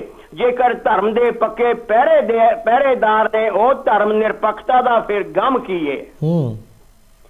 ਧਰਮ ਪ੍ਰਚਾਰ ਦੀ ਜਿੱਥੇ ਘਾਟ ਕੋਈ ਨਾ, ਧੜੇ ਕੋ ਧੋਖੇ ਧੜੀਆਂ ਦਾ ਉੱਥੇ ਕੰਮ ਕੀਏ। ਜੇਕਰ ਧਰਮ ਦੇ ਪੱਕੇ ਪਹਿਰੇਦਾਰ ਨੇ, ਉਹ ਧਰਮ ਨਿਰਪੱਖਤਾ ਦਾ ਫਿਰ ਗਮ ਕੀਏ। ਬਈ ਮੂੰਹ ਵਿੱਚ ਹੋਰ ਤੇ ਮਨ ਵਿੱਚ ਕੁਝ ਹੋਰ ਹੁੰਦਾ, ਮੂੰਹ ਵਿੱਚ ਹੋਰ ਤੇ ਮਨ ਵਿੱਚ ਕੁਝ ਹੋਰ ਹੁੰਦਾ। ਇਸ ਦੋਗਲੇਪਣ ਦਾ ਕਾਹਦਾ ਗਰੂਰ ਯਾਰੋ। ਓਏ ਸਵਰਗੀ ਰਾਵਣ ਨੂੰ ਹਿੰਦੂ ਹਰ ਸਾਲ ਫੂਕਣ, ਕੇਵਲ ਇੱਕੋ ਸੀ ਜਿਹਦਾ ਕਸੂਰ ਯਾਰੋ। ਬਈ ਜਿਉਂਦੇ ਰਾਵਣਾ ਰੱਬ ਦਾ ਰੂਪ ਸਮਝਣ, ਇਹ ਕਿੱਥੋਂ ਦਾ ਭਲਾ ਦਸਤੂਰ ਯਾਰੋ। ਬਈ ਇਹ ਕਿੱਥੋਂ ਦਾ ਭਲਾ ਦਸਤੂਰ ਯਾਰੋ। ਵਾਹ ਬਈ ਰਾਵਣ, ਸ਼ੁਕਰੀਆ। ਬਈ ਰਾਵਣ ਨੂੰ ਫੂਕਣ ਵਾਲੇ ਭਾਰਤ ਵਾਸੀਆਂ ਨੇ, ਰਾਵਣ ਨੂੰ ਫੂਕਣ ਵਾਲੇ ਭਾਰਤ ਵਾਸੀਆਂ ਨੇ ਇਸ ਤਿਉਹਾਰ ਨੂੰ ਦੁਸਹਿਰੇ ਦਾ ਨਾਂ ਦਿੱਤਾ। ਇਖਲਾਕ ਵਾਲੀ ਨਾ ਦਿਸੇ ਗੱਲ ਕਿਧਰੇ, ਨਾ ਹੀ ਬਣਦਾ ਸਰਦਾ ਧੀਆਂ ਨੂੰ ਥਾਂ ਦਿੱਤਾ। ਵਾਹ ਜੀ ਵਾਹ। ਰਾਵਣ ਨੂੰ ਫੂਕਣ ਵਾਲੇ ਭਾਰਤ ਵਾਸੀਆਂ ਨੇ ਇਸ ਤਿਉਹਾਰ ਨੂੰ ਦੁਸਹਿਰੇ ਦਾ ਨਾਂ ਦਿੱਤਾ। ਇਖਲਾਕ ਵਾਲੀ ਨਾ ਦਿਸੇ ਗੱਲ ਕਿਧਰੇ, ਨਾ ਹੀ ਬਣਦਾ ਸਰਦਾ ਧੀਆਂ ਨੂੰ ਥਾਂ ਦਿੱਤਾ। ਓਏ ਜੇਕਰ ਅੱਜ ਦੀ ਭਾਰਤੀ ਸੀਤਾ ਸੁਰੱਖਿਅਤ ਨਹੀਂ, ਜੇਕਰ ਅੱਜ ਦੀ ਭਾਰਤੀ ਸੀਤਾ ਸੁਰੱਖਿਅਤ ਨਹੀਂ, ਕਿਉਂ ਦੁਸਹਿਰੇ ਨੂੰ ਕਰਦੇ ਹੋ ਮਸ਼ਹੂਰ ਯਾਰ। ਓਏ ਸਵਰਗੀ ਰਾਵਣ ਨੂੰ ਹਿੰਦੂ ਹਰ ਸਾਲ ਫੂਕਣ, ਕੇਵਲ ਇੱਕੋ ਸੀ ਜਿਹਦਾ ਕਸੂਰ ਯਾਰ। ਬਈ ਜਿਉਂਦੇ ਰਾਵਣਾ ਰੱਬ ਦਾ ਰੂਪ ਸਮਝਣ, ਇਹ ਕਿੱਥੋਂ ਦਾ ਭਲਾ ਦਸਤੂਰ ਯਾਰੋ। ਬਈ ਇਹ ਕਿੱਥੋਂ ਦਾ ਭਲਾ ਦਸਤੂਰ ਯਾਰੋ। क्या बात है जी, वाह वाह। बई बहुत शुक्रिया जी। बई अगला बंद है जी, बई केड़ी संस्कृति दा करे मान कोई, केड़ी संस्कृति दा करे मान कोई। सरीरक शोषण दा होण शिकार कुड़ियां, ओए कादर यार दा मने ना कहा कोई, कुखा विच ही दिंदे ने मार कुड़ियां। वाह जी वाह वाह। कुछ नहीं सिखिया दुशहरे तो, कुछ नहीं सिखिया जी। केड़ी संस्कृति दा करे मान कोई, सरीरक शोषण दा होण शिकार कुड़ियां, ओए कादर यार दा मन्ने ना कहा कोई, कुखा विच ही दिंदे ने मार कुड़ियां। बे किले अगे हुण दाद फरियाद करिए, किले अगे हुण दाद फरियाद करिए। रहे सत्ता दा चढ़िया सरूर यार, ओए स्वर्गी रावण नूं हिंदू हर साल फूकण, केवल इक्को सी जिहदा कसूर यार। बई जिउंदे रावणा रब दा रूप समझण, ये कित्थों दा भला दस्तूर यार। बई ये कित्थों दा भला दस्तूर यारो। कटाक साहब आखिरी बंद बोल के तुहातों खिमा जी जी। लिखा बई भारत अंदर अज लखां फिरन रावण, ये सारी दुनिया नूं पता लग गया, हुण जिन्हां नहीं सी पता उन्हां नूं भी पता लग गया। जी जी जी। भारत अंदर अज लखां फिरन रावण, पुछदा क्यों नहीं हिसाब किताब कोई। ओए राम रूप होके बलात्कार कर दे कोई, नशे करे ते पीवे शराब कोई। वाह जी वाह। डेरिया में की हो रहा जी जी जी, किन्ने के अंदर गए हुए ने बाबे जी राम भगत जी। भारत अंदर अज लखां फिरन रावण, पुछदा क्यों नहीं हिसाब किताब कोई। ओए राम रूप होके बलात्कार कर दे कोई, नशे करे ते पीवे शराब कोई। बई हाकम कोल जे भोगल पारखू अख हुंदी, हाकम कोल जे भोगल पारखू अख हुंदी, सूली चढ़दा ना कदे मंसूर यार। ओए स्वर्गी रावण नूं हिंदू हर साल फूकण, केवल इक्को सी जिहदा कसूर यार। बे जिउंदे रावणा रब दा रूप समझण, ये कित्थों दा भला दस्तूर यार। बई जिउंदे रावणा रब दा रूप समझण, ये कित्थों दा भला दस्तूर यार। ये कित्थों दा भला दस्तूर यारो। तुसीं दसो टक साहब, ये कित्थों दा भला दस्तूर यारो। वाह जी वाह, वाकई वाकई। ਕੁਝ ਨਹੀਂ ਸਿੱਖਿਆ, ਬਸ ਫੂਕਦੇ ਨੇ ਹਰ ਸਾਲ ਫੂਕਣਾ, ਜਿਹਨੂੰ ਤੇਰੇ ਤੇ ਜਗ ਤੇ ਫੂਕਦੇ ਆਏ ਨੇ, ਜੋ ਕਰਨਾ ਸੀ ਉਹ ਕੀਤਾ ਹੀ ਨਹੀਂ। ਅੱਜ ਦੇਖੋ ਕੀ ਹਾਲ ਬਣਿਆ ਪਿਆ ਭਾਰਤ ਦਾ, ਕਿਹਨੂੰ ਨਹੀਂ ਪਤਾ। ਵਾਕਈ ਵਾਕਈ ਪੋਗਲ ਜੀ, ਵਾਕਈ ਤੁਸੀਂ ਬਹੁਤ ਵਧੀਆ ਜਿਹੜਾ ਆਪਾਂ ਕਹੀਏ ਵੀ ਇਹ ਇੱਕ ਜਿਹੜੀ ਕਵਿਤਾ ਸੁਣਾਈ ਹੈ, ਇਹ ਬਹੁਤ ਬਹੁਤ ਵਧੀਆ ਸੁਣਾਈ ਹੈ। ਔਰ ਭਾਰਤ ਦੇ ਉੱਪਰ ਲੋਕਾਂ ਨੂੰ ਪਤਾ ਲੱਗ ਜਾਣਾ ਚਾਹੀਦਾ ਇਸ ਗੱਲ ਨੂੰ। ਜੇ ਆਪਾਂ ਗੱਲ ਕਰੀਏ, ਇੱਕ ਹਿੰਦੀ ਦੇ ਕਵੀ ਸੀਗੇ, ਮੈਨੂੰ ਉਹਦਾ ਨਾਂ ਨਹੀਂ ਯਾਦ, ਪਰ ਉਹਨਾਂ ਨੇ ਲਿਖਿਆ ਸੀਗਾ, ਕਹਿੰਦੇ ਵੀ ਰਾਮ ਤੇਰੇ ਰਾਜ ਵਿੱਚ ਜਿਹੜਾ ਰਾਵਣ ਸੀ ਉਹ ਚੰਗਾ ਸੀ। ਕਿ ਰਾਮ ਤੇਰੇ ਰਾਮ ਵਿੱਚ ਜਿਹੜਾ ਰਾਵਣ ਸੀ ਉਹ ਚੰਗਾ ਸੀ, 10 ਸਿਰ ਲੈ ਕੇ ਉਹ ਬਾਹਰ ਘੁੰਮਦਾ ਸੀ। ਠੀਕ ਹੈ, 10 ਸਿਰ ਲੈ ਕੇ ਬਾਹਰ ਘੁੰਮਦਾ ਸੀ। ਸੀਤਾ ਬਚੀ ਕਿਉਂਕਿ ਰਾਮ ਜੀ ਸੀ, ਸੀਤਾ ਬਚੀ ਰਾਮ ਜੀ ਸੀ, ਪਰ ਸੀਤਾ ਵਾਪਸ ਆਈ, ਉਹ ਰਾਵਣ ਦਾ ਕਿਰਦਾਰ ਸੀ। ਇਹ 14 ਕਲਾ ਸੰਪੂਰਨ ਸੀ, ਕ੍ਰਿਸ਼ਨ ਜੀ 16 ਕਲਾ ਸੰਪੂਰਨ, ਗੁੱਡ ਲੱਕ ਟੂ ਡੈ। ਲੇਕਿਨ ਰਾਮ ਜੀ ਨੇ ਵੀ ਇੱਕ ਸ਼ੂਦਰ ਨੂੰ ਭਗਤੀ ਕਰਦੇ ਨੂੰ, ਉਹਦਾ ਨਾਮ ਸੀ ਸ਼ੰਭੂਕ, ਉਹਦਾ ਤੀਰ ਮਾਰ ਕੇ ਭੋਗ ਪਾ ਦਿੱਤਾ ਸੀ ਵਿਚਾਰੇ ਦਾ। ਸੋ ਵਾਕਈ ਪੋਗਲ ਜੀ ਬਹੁਤ ਵਧੀਆ ਤਰੀਕੇ ਨਾਲ ਤੁਸੀਂ ਇਹ ਕੀਤਾ, ਧੰਨਵਾਦ ਤੁਹਾਡਾ, ਤੁਸੀਂ ਪ੍ਰੋਗਰਾਮ ਸ਼ਮੂਲੀਅਤ ਕੀਤੀ। ਕੁਝ ਨਹੀਂ ਸਿੱਖਣਾ ਚਾਹੀਦਾ ਸਾਰਾ ਕੁਝ, ਪਰ ਸਿੱਖਦੇ ਨਹੀਂ। ਜੀ ਜੀ, ਥੈਂਕ ਯੂ ਜੀ, ਥੈਂਕ ਯੂ ਪੋਗਲ ਜੀ, ਵਾਕਈ ਤੁਸੀਂ ਬਹੁਤ ਵਧੀਆ ਤਰੀਕੇ ਨਾਲ ਅੱਜ ਦੇ ਇਸ ਜਿਹੜਾ ਦਿਨ ਸੀ ਇਹਨੂੰ ਦੱਸਿਆ ਵੀ ਉਸ ਤੋਂ ਆਪਾਂ ਕੁਝ ਸਿੱਖਿਆ ਨਹੀਂ ਲੈ ਰਹੇ, ਜਦਕਿ ਸਾਨੂੰ ਸਿੱਖਣਾ ਚਾਹੀਦਾ ਸੀ। ਸੁਖਪਾਲ ਸਿੰਘ ਜੀ, ਗੱਲ ਕਰਦੇ ਹਾਂ ਤੁਹਾਡੇ ਨਾਲ। ਤੁਹਾਡੀ ਜਿਹੜੀ ਕਿਤਾਬ ਆਈ ਫੁੱਲਾਂ ਦੀ ਫਸਲ, ਇਹ ਕਾਫੀ ਚਰਚਾ ਵਿੱਚ ਹੈ। ਫੁੱਲਾਂ ਦੀ ਫਸਲ ਤੁਹਾਡੀ ਕਹਾਣੀ ਸੀ, ਇਹ ਕਾਫੀ ਚਰਚਾ ਵਿੱਚ ਹੈ। ਔਰ ਇਹੀ ਜਿਸ ਤਰ੍ਹਾਂ ਆਪਾਂ ਗੱਲ ਕਰੀਏ ਵੀ ਜਿਸ ਤਰ੍ਹਾਂ ਪਹਿਲਾਂ ਗੱਲ ਕੀਤੀ ਹੈ ਕਿ ਪਟਿਆਲਾ ਯੂਨੀਵਰਸਿਟੀ, ਜੋ ਪੰਜਾਬੀ ਯੂਨੀਵਰਸਿਟੀ ਆਪਣੀ ਹੈ ਪਟਿਆਲਾ ਵਿੱਚ, ਉਹਦੇ ਵਿੱਚ MA ਦੇ ਪਾਠਕ੍ਰਮ ਵਿੱਚ ਤੁਹਾਡੀ ਫੁੱਲਾਂ ਦੀ ਫਸਲ ਤੇ ਵਾਰਿਸ ਨੂੰ ਇੱਕ ਪਾਠਕ੍ਰਮ ਦੇ ਰੂਪ ਵਿੱਚ ਰੱਖਿਆ ਗਿਆ ਹੈ। ਸਾਨੂੰ ਇਸ ਕਿਤਾਬ ਬਾਰੇ ਵੀ ਜ਼ਰੂਰ ਦੱਸੋ, ਕਿਉਂਕਿ ਇਹ ਕਿਤਾਬ 2020 'ਚ ਆਈ ਹੈ। ਔਰ ਇਹਨੂੰ ਕਈ, ਜੇ ਆਪਾਂ ਗੱਲ ਕਰੀਏ ਤਾਂ ਦਲਬੀਰ ਚੇਤਨ ਯਾਦਗਾਰੀ ਜਿਹੜਾ ਕਥਾ, ਉਹ ਸਨਮਾਨ ਵੀ ਮਿਲਿਆ। ਅਸੀਂ ਚਾਹਾਂਗੇ ਸਾਡੇ ਸਰੋਤਿਆਂ ਨੂੰ ਆਪਣੀ ਇਸ ਕਿਤਾਬ ਬਾਰੇ ਜ਼ਰੂਰ ਜ਼ਿਕਰ ਕਰੋ।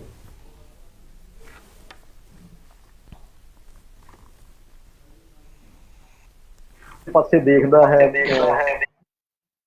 ਜਗ ਬੀਤੀ ਦੇ ਰੂਪ ਦੇ ਵਿੱਚ ਜਾਂ ਹੱਡ ਬੀਤੀ ਦੇ ਰੂਪ ਦੇ ਵਿੱਚ ਉਹਨੂੰ ਆਪਣੀਆਂ ਰਚਨਾਵਾਂ ਵਿੱਚ ਚਿੱਤਰਦਾ। ਹੁਣੇ ਹੀ ਆਪਾਂ ਕਵਿਤਾਵਾਂ ਸੁਣ ਰਹੇ ਸੀ, ਦੁਸਹਿਰੇ ਨਾਲ ਸੰਬੰਧਿਤ ਸਾਡੇ ਪਿਆਰੇ ਕਵੀ ਜਿਹੜੇ ਨੇ ਉਹ ਸੁਣਾ ਕੇ ਗਏ ਨੇ। ਤਾਂ ਉਹ ਜਿਹੜੀਆਂ ਸਮਾਜ 'ਚ ਦੇਖਦੇ ਨੇ ਵਿਰੋਧਤਾਈਆਂ, ਕਿ ਬੰਦਾ ਨਜ਼ਰ ਕੁਝ ਹੋਰ ਆਉਂਦਾ ਹੈ ਤੇ ਕਰਦਾ ਕੁਝ ਹੋਰ ਹੈ, ਮਤਲਬ ਬਾਹਰੀ ਰੂਪ ਉਹਦਾ ਹੋਰ ਤੇ ਨਜ਼ਰ ਆਉਣ ਵਾਲਾ ਕੁਝ ਰੂਪ ਹੋਰ। ਇਹ ਸਾਰਾ ਕੁਝ ਜਿਹੜਾ ਹੈ, ਇਹ ਸਾਡੀਆਂ ਰਚਨਾਵਾਂ ਦਾ ਜਿਹੜਾ ਆਧਾਰ ਬਣਦਾ ਹੈ। ਤੇ ਮੇਰੀ ਵੀ ਜਿਹੜੀ ਪੁਸਤਕ ਹੈ ਫੁੱਲਾਂ ਦੀ ਫਸਲ, ਇਹਦੇ ਵਿੱਚ ਵੀ ਇਹ ਸਾਰਾ ਕੁਝ ਜਿਹੜਾ ਹੈ ਉਹ ਆਧਾਰ ਬਣਿਆ।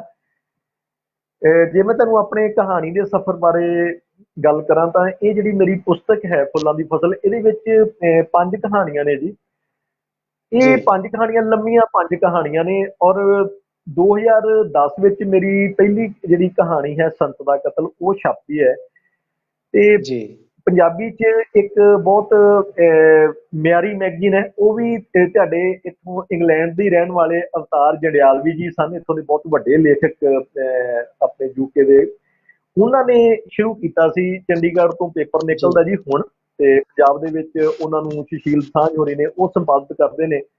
ਤੇ ਹੁਣ ਕਰੋਨਾ ਕਾਲ 'ਚ ਪਿਛਲੇ ਸਾਲ ਤੋਂ ਉਹ ਬੰਦ ਚੱਲਿਆ ਆ ਰਿਹਾ, ਜਿਹਦੀ ਕਿ ਪੰਜਾਬੀ ਪਾਠਕਾਂ ਨੂੰ ਵੀ ਬੜੀ ਬੇਸਬਰੀ ਨਾਲ ਉਡੀਕ ਹੈ। ਤੇ ਮੇਰੀ ਪਹਿਲੀ ਕਹਾਣੀ ਮੈਂ ਉਸ ਮੈਗਜ਼ੀਨ ਵਾਸਤੇ ਭੇਜਦਾ ਹਾਂ ਹੁਣ ਵਿੱਚ, ਕਿਉਂਕਿ ਉਸ ਤੋਂ ਪਹਿਲੋਂ ਮੇਰਾ ਜਿਹੜਾ ਬਿੰਬ ਸੀ ਉਹ ਇੱਕ ਆਲੋਚਕ ਵਜੋਂ ਸੀ ਪੰਜਾਬੀ ਦੇ ਇੱਕ ਖੇਤਰ ਦੇ ਵਿੱਚ, ਤੇ ਨਾਲ ਦੀ ਨਾਲ ਇੱਕ ਸਫ਼ਰਨਾਮਾਕਾਰ ਦੇ ਤੌਰ ਤੇ, ਕਹਾਣੀਕਾਰ ਦੇ ਤੌਰ ਤੇ ਮੇਰਾ ਲੋਕਾਂ ਦੇ ਵਿੱਚ ਮੇਰੇ ਇਸ ਰੂਪ ਨਾਲ ਉਹਨਾਂ ਦੀ ਜਾਣ ਪਛਾਣ ਨਹੀਂ ਸੀ।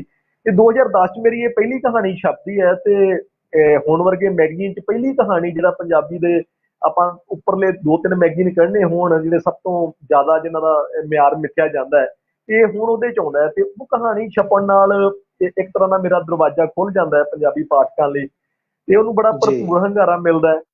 ਉਸ ਤੋਂ ਬਾਅਦ ਫਿਰ ਮੇਰੀ ਕਹਾਣੀ ਵਾਰਸ ਛਪਦੀ ਹੈ, ਉਹ ਵੀ ਹੁਣ ਮੈਗਜ਼ੀਨ ਦੇ ਵਿੱਚ ਹੀ ਛਪਦੀ ਹੈ, ਜਿਹੜੀ ਕਿ ਪੰਜਾਬ ਦਾ ਜਿਹੜਾ 84 ਦਾ ਜਿਹੜਾ ਉਹ ਸਮਾਂ ਸੀ, ਦੁਖਦਾਈ ਸਮਾਂ ਪੰਜਾਬ ਦਾ, ਜਿਹੜਾ ਜ਼ਖਮ ਜਿਹੜਾ ਪੰਜਾਬ ਦੇ ਮਤਲਬ ਲੋਕਾਂ ਦੇ ਵਿੱਚ ਉਹਨਾਂ ਦੀ ਆਤਮਾ ਦੇ ਵਿੱਚ ਖੁਣਿਆ ਹੈ ਜ਼ਖਮ, ਉਸ ਦੇ ਬਾਰੇ 'ਚ ਗੱਲਬਾਤ ਕਰਦੇ ਹਾਂ। ਬਹੁਤ ਵੱਡੇ ਕੈਨਵਸ ਦੀ ਕਹਾਣੀ ਸੀ ਵਾਰਸ, ਜਿਹੜੀ ਛਪੀ, ਤੇ ਉਹਦਾ ਵੀ ਬਹੁਤ ਸਾਹਿਤਕ ਹਲਕਿਆਂ 'ਚ ਚੰਗਾ ਨੋਟਸ ਲਿਆ ਗਿਆ।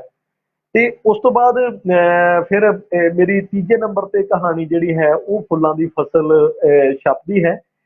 ਇਹ ਕਹਾਣੀ ਨਾਲ ਮੇਰਾ ਇੱਕ ਤਰ੍ਹਾਂ ਨਾਲ ਕਹਾਣੀਕਾਰ ਦੇ ਤੌਰ ਤੇ ਇੱਕ ਨਵਾਂ ਜਨਮ ਹੁੰਦਾ ਹੈ, ਕਿਉਂਕਿ ਜਿਹੜੀਆਂ ਮੈਂ ਤੁਹਾਨੂੰ ਦੱਸਿਆ ਦੋ ਪਹਿਲੀਆਂ ਕਹਾਣੀਆਂ ਜਿਹੜੀਆਂ ਲਿਖ ਚੁੱਕਾ ਸੀ, ਉਹ ਕਹਾਣੀਆਂ ਲਿਖਣ ਤੋਂ ਬਾਅਦ ਮੈਂ ਦਰਸ਼ਕਾਂ ਨਾਲ ਗੱਲ ਸਾਂਝੀ ਕਰਨੀ ਚਾਹਾਂਗਾ ਕਿ ਮੈਂ ਇੱਥੇ ਬਹੁਤ ਵਧੀਆ ਨੌਕਰੀ ਕਰਦਿਆਂ ਹੋਣ ਦੇ ਬਾਵਜੂਦ, ਕਾਲਜ 'ਚ ਨੌਕਰੀ ਕਰਦੇ ਹੋਣ ਦੇ ਬਾਵਜੂਦ, ਮੇਰੀ ਪਤਨੀ ਵੀ ਕਾਲਜ ਦੇ ਵਿੱਚ ਪ੍ਰੋਫੈਸਰ ਸੀ ਤੇ ਮੈਂ ਵੀ ਕਾਲਜ 'ਚ ਪ੍ਰੋਫੈਸਰ, ਦੋਨਾਂ ਦੀ ਕਲਾਸ 1 ਜੌਬ। ਤੇ ਵਿਦੇਸ਼ ਜਾਣ ਦਾ ਜਿਹੜਾ ਹੈ ਨਾ, ਵਿਦੇਸ਼ ਜਾ ਕੇ ਜਾ ਵਸਣ ਦਾ ਜਿਹੜਾ ਕੀੜਾ ਮੇਰੇ ਅੰਦਰ ਵੀ ਰੇਂਗਣ ਲੱਗ ਪਿਆ ਜੀ 2010 ਦੇ ਨੇੜੇ ਤੇੜੇ।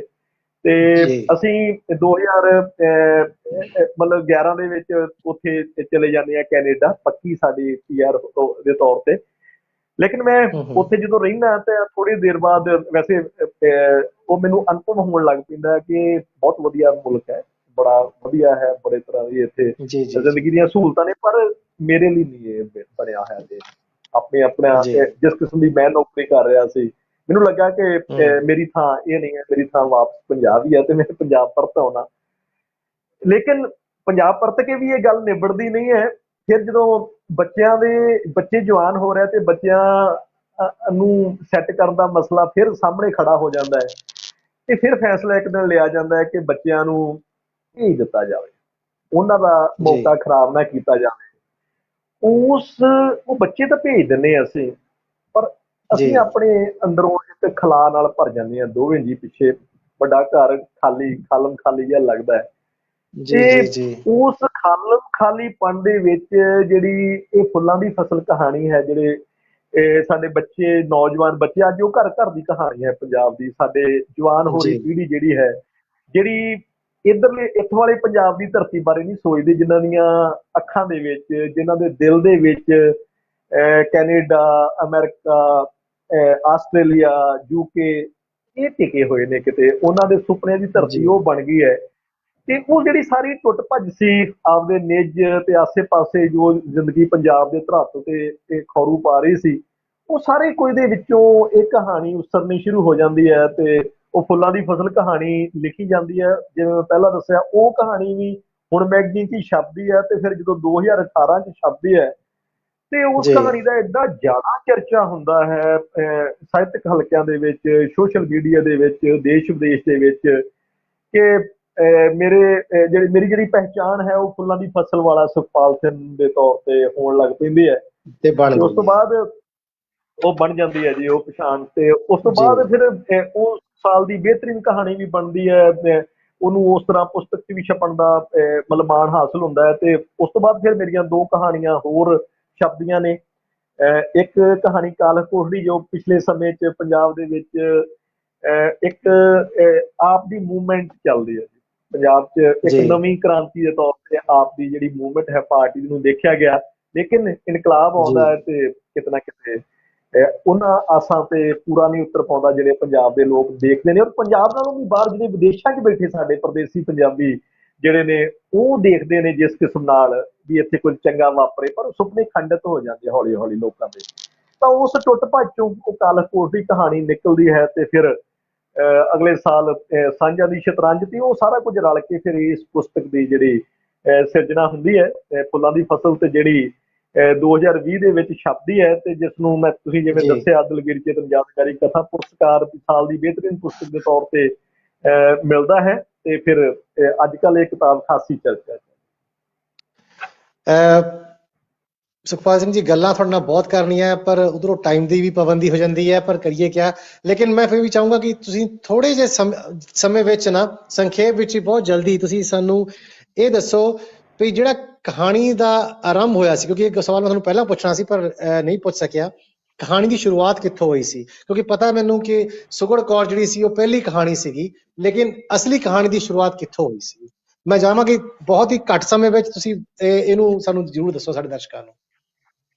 ਇਹ ਜਿਹੜਾ ਦੇਖੋ, ਜੇ ਤਾਂ ਆਪਾਂ ਜੇ ਪੰਜਾਬੀ ਕਹਾਣੀ ਦੀ, ਸਮੁੱਚੀ ਪੰਜਾਬੀ ਕਹਾਣੀ ਦੀ ਗੱਲ ਕਰੀਏ, ਤੇ ਜਿਹੜੀ ਸਾਡੇ ਕੋਲ ਪੰਜਾਬੀ ਦੇ ਵਿੱਚ ਕਹਾਣੀ, ਉਹ ਤੁਸੀਂ ਨਾਂ ਹੀ ਲੈ ਹੀ ਦਿੱਤਾ, ਸੁਗੜ ਕੌਰ ਨੂੰ ਵਿਦਵਾਨ ਮੰਨਦੇ ਨੇ ਕਿ ਉਹ ਪੰਜਾਬੀ ਦੀ, ਇਹ 1900 ਕੁਝ ਮਤਲਬ 18 ਦੇ ਨੇੜੇ ਤੇੜੇ ਇਸ ਨੂੰ ਮੰਨਿਆ ਜਾਂਦਾ ਹੈ ਕਿ ਇਹ ਕਹਾਣੀ ਦੀ ਜਿਹੜੀ ਰਚਨਾ ਹੋਈ ਹੈ। ਤੇ ਉਸ ਤੋਂ ਸਫ਼ਰ ਆਪਾਂ ਮੰਨ ਸਕਦੇ ਹਾਂ ਤਕਰੀਬਨ ਇੱਕ ਸਦੀ, ਪੂਰੀ ਇੱਕ ਸਦੀ ਦਾ ਸਫ਼ਰ ਜਿਹੜੀ ਹੈ ਪੰਜਾਬੀ ਕਹਾਣੀ। ਜੇ ਆਪਾਂ 1918 ਤੋਂ ਵੀ ਮੰਨੀਏ ਤੇ 2021 ਤੱਕ ਆਉਂਦੇ ਆ, ਸਦੀ ਤੋਂ 3 ਸਾਲ ਉੱਪਰ ਦਾ ਜਿਹੜਾ ਸਮਾਂ ਹੈ ਉਹ ਹੋ ਗਿਆ ਹੈ। ਜੀ ਤੇ ਇਹਦੇ ਵਿੱਚ ਪੰਜਾਬੀ ਕਹਾਣੀ ਵਿਕਾਸ ਕਰਦਿਆਂ ਹੋਇਆਂ ਜਿਹੜਾ ਅੱਜ ਦਾ, ਜਿਹਨੂੰ ਪੰਜਵੇਂ ਪੜਾਅ ਦੀ ਕਹਾਣੀ ਕਿਹਾ ਜਾਂਦਾ, ਜਿਹਦੇ ਵਿੱਚ ਸਾਡੇ ਵਰਗੇ ਕਹਾਣੀਕਾਰਾਂ ਨੂੰ ਸ਼ਾਮਲ ਕੀਤਾ ਜਾਂਦਾ ਹੈ, ਤਾਂ ਇੱਕ ਲੰਮਾ ਸਫ਼ਰ ਜੀ ਹੈ, ਇੱਕ ਵੱਖਰਾ ਮੁੱਦਾ ਹੈ ਜਿਸ ਤੇ ਘੰਟਿਆਂ ਬੱਧੀ ਗੱਲ ਹੋ ਸਕਦੀ ਹੈ। ਇੱਕ ਹੋਰ ਸਵਾਲ ਤੁਹਾਨੂੰ ਮੈਂ ਪੁੱਛਦਾ ਕਿ ਜੇ ਸੁਖਪਾਲ ਸਿੰਘ ਥਿੰਦ ਕਹਾਣੀਕਾਰ ਨਾ ਹੁੰਦੇ ਤਾਂ ਕੀ ਹੁੰਦੇ? ਦਿਲਚਸਪ ਸਵਾਲ ਹੈ ਜੀ ਤੁਹਾਡਾ। ਫਿਰ ਮੈਂ ਵੀ ਇੱਕ ਬੜਾ ਦੁਨੀਆਦਾਰ ਜਿਹਾ ਕਿਸਮ ਦਾ ਪ੍ਰੋਫੈਸਰ ਹੋਣਾ ਸੀ ਜੀ। ਉਹ ਪ੍ਰੋਫੈਸਰ ਜੀ ਜਿਹੜਾ ਨੌਕਰੀ ਤੇ ਜਾਂਦਾ ਹੈ ਤੇ ਨੌਕਰੀ ਤੋਂ ਘਰ ਵਾਪਸ ਪਰਤੇ ਆਉਂਦਾ, ਤੇ ਜਿਹਦੇ ਅੰਦਰ ਸਮਾਜਿਕ ਸਰੋਕਾਰਾਂ ਲਈ ਕੋਈ ਬਹੁਤੀ ਥਾਂ ਨਹੀਂ ਹੈ, ਜਿਹੜਾ ਉਸ ਜੀ ਕਿਸਮ ਦੀ ਸੰਵੇਦਨਸ਼ੀਲਤਾ ਮਹਿਸੂਸ ਨਹੀਂ ਕਰਦਾ, ਜਿਹੜਾ ਕੰਮ ਕਰਦਾ ਹੈ ਨੌਕਰੀ ਦੀ ਖਾਤਰ, ਪੈਸਿਆਂ ਦੀ ਖਾਤਰ। ਤੇ ਇਹ ਸੁਖਪਾਲ ਸਿੰਘ ਥਿੰਦ ਫਿਰ ਉਦਾਂ ਦਾ ਥਿੰਦ ਹੋਣਾ ਸੀ। ਉਹਨੇ ਅੱਜ ਤੁਹਾਡੇ ਨਾਲ ਨਾ ਤੇ ਇਸ ਮੰਚ ਤੇ ਬੈਠਿਆਂ ਹੋ ਕੇ ਦੁਨੀਆ ਭਰ ਦੇ ਪੰਜਾਬੀਆਂ ਨਾਲ ਗੱਲਾਂ ਬਾਤਾਂ ਕਰਨੀਆਂ ਸੀ, ਤੇ ਨਾ ਹੀ ਉਹਨੇ ਆਪਣਾ ਦਿਲ ਕਦੇ ਫਰੋਲਣਾ ਸੀ।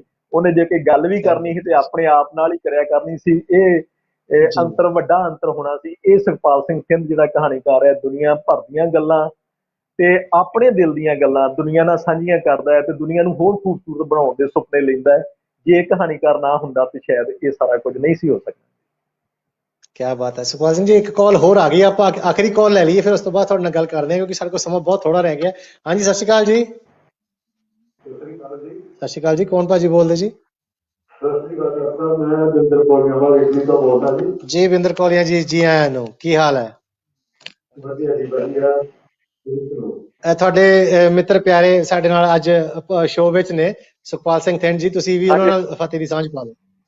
ਇਹ ਮੇਰੇ ਇਲਾਕੇ ਦੇ ਵਿੱਚ ਬੜਾ ਮਾਣ ਮਹਿਸੂਸ ਹੁੰਦਾ ਜਦੋਂ ਬਿੰਦਰ ਕੋਲੀਆਵਾਲ ਹੋਰਾਂ ਦਾ ਨਾਮ ਬੋਲਿਆ ਜਾਂਦਾ ਜੀ। ਜੀ ਜੀ, ਵਾਕਈ ਇਹ ਵੀ ਕਹਿ ਲਓ ਪੰਜਾਬੀ ਸਾਹਿਤ ਦੀ ਸੇਵਾ ਬਹੁਤ ਦਿਲੋਂ ਕਰ ਰਹੇ ਨੇ, ਔਰ ਬੜੇ ਮਾਣ ਦੀ ਗੱਲ ਹੈ ਕਿ ਅੱਜ ਸਾਡੇ ਨਾਲ ਸ਼ੋਅ 'ਚ ਵੀ ਇੱਥੇ ਇਹਨਾਂ ਨੇ ਕਾਲ ਕੀਤੀ ਹੈ। ਹਾਂਜੀ ਬਿੰਦਰ ਜੀ, ਕੀ ਕਹਿਣਾ ਚਾਹੋਗੇ ਅੱਜ ਦੇ ਪ੍ਰੋਗਰਾਮ ਬਾਰੇ?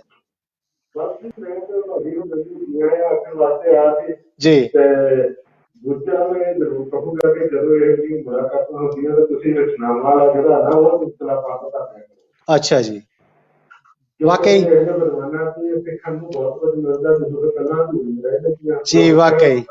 ਪਰ ਅਸੀਂ ਥੋੜੀ ਇਸ ਗੱਲ ਦਾ ਮੈਂ ਕਰਦਾ, ਕਿਉਂਕਿ ਤੁਹਾਡੇ ਵਰਗੇ ਸਰੋਤੇ ਜਿਹੜੇ ਹੋਰ ਵੀ ਸਾਡੇ ਨਾਲ ਜੁੜੇ ਹੋਏ ਨੇ, ਉਹਨਾਂ ਨੂੰ ਵੀ ਲੈਣਾ ਜ਼ਰੂਰੀ ਹੁੰਦਾ। ਲੇਕਿਨ ਇੰਨਾ ਵਾਅਦਾ ਮੈਂ ਜ਼ਰੂਰ ਕਰਦਾ ਤੁਹਾਡੇ ਨਾਲ ਕਿ ਸੁਖਪਾਲ ਸਿੰਘ ਥਿੰਦ ਜੀ ਹੋਣਾ ਨੂੰ ਇੱਕ ਵਾਰੀ ਹੋਰ ਲੈ ਕੇ ਆਊਂਗਾ ਕਿਸੇ ਵੀ ਸ਼ੋਅ 'ਚ ਬਹੁਤ ਜਲਦੀ ਹੀ। ਔਰ ਉਸ ਸ਼ੋਅ 'ਚ ਆਪਾਂ ਜਿਹੜੀਆਂ ਗੱਲਾਂ ਰਹਿ ਗਈਆਂ ਨਾ ਅੱਜ, ਉਹ ਸਾਰੀਆਂ ਕਵਰ ਕਰਨੀਆਂ, ਕਿਉਂਕਿ ਸਾਨੂੰ ਪਤਾ ਹੈ ਵੀ ਇਹਨਾਂ ਦੇ ਅੰਦਰ ਇੱਕ ਦਰਿਆ ਆ।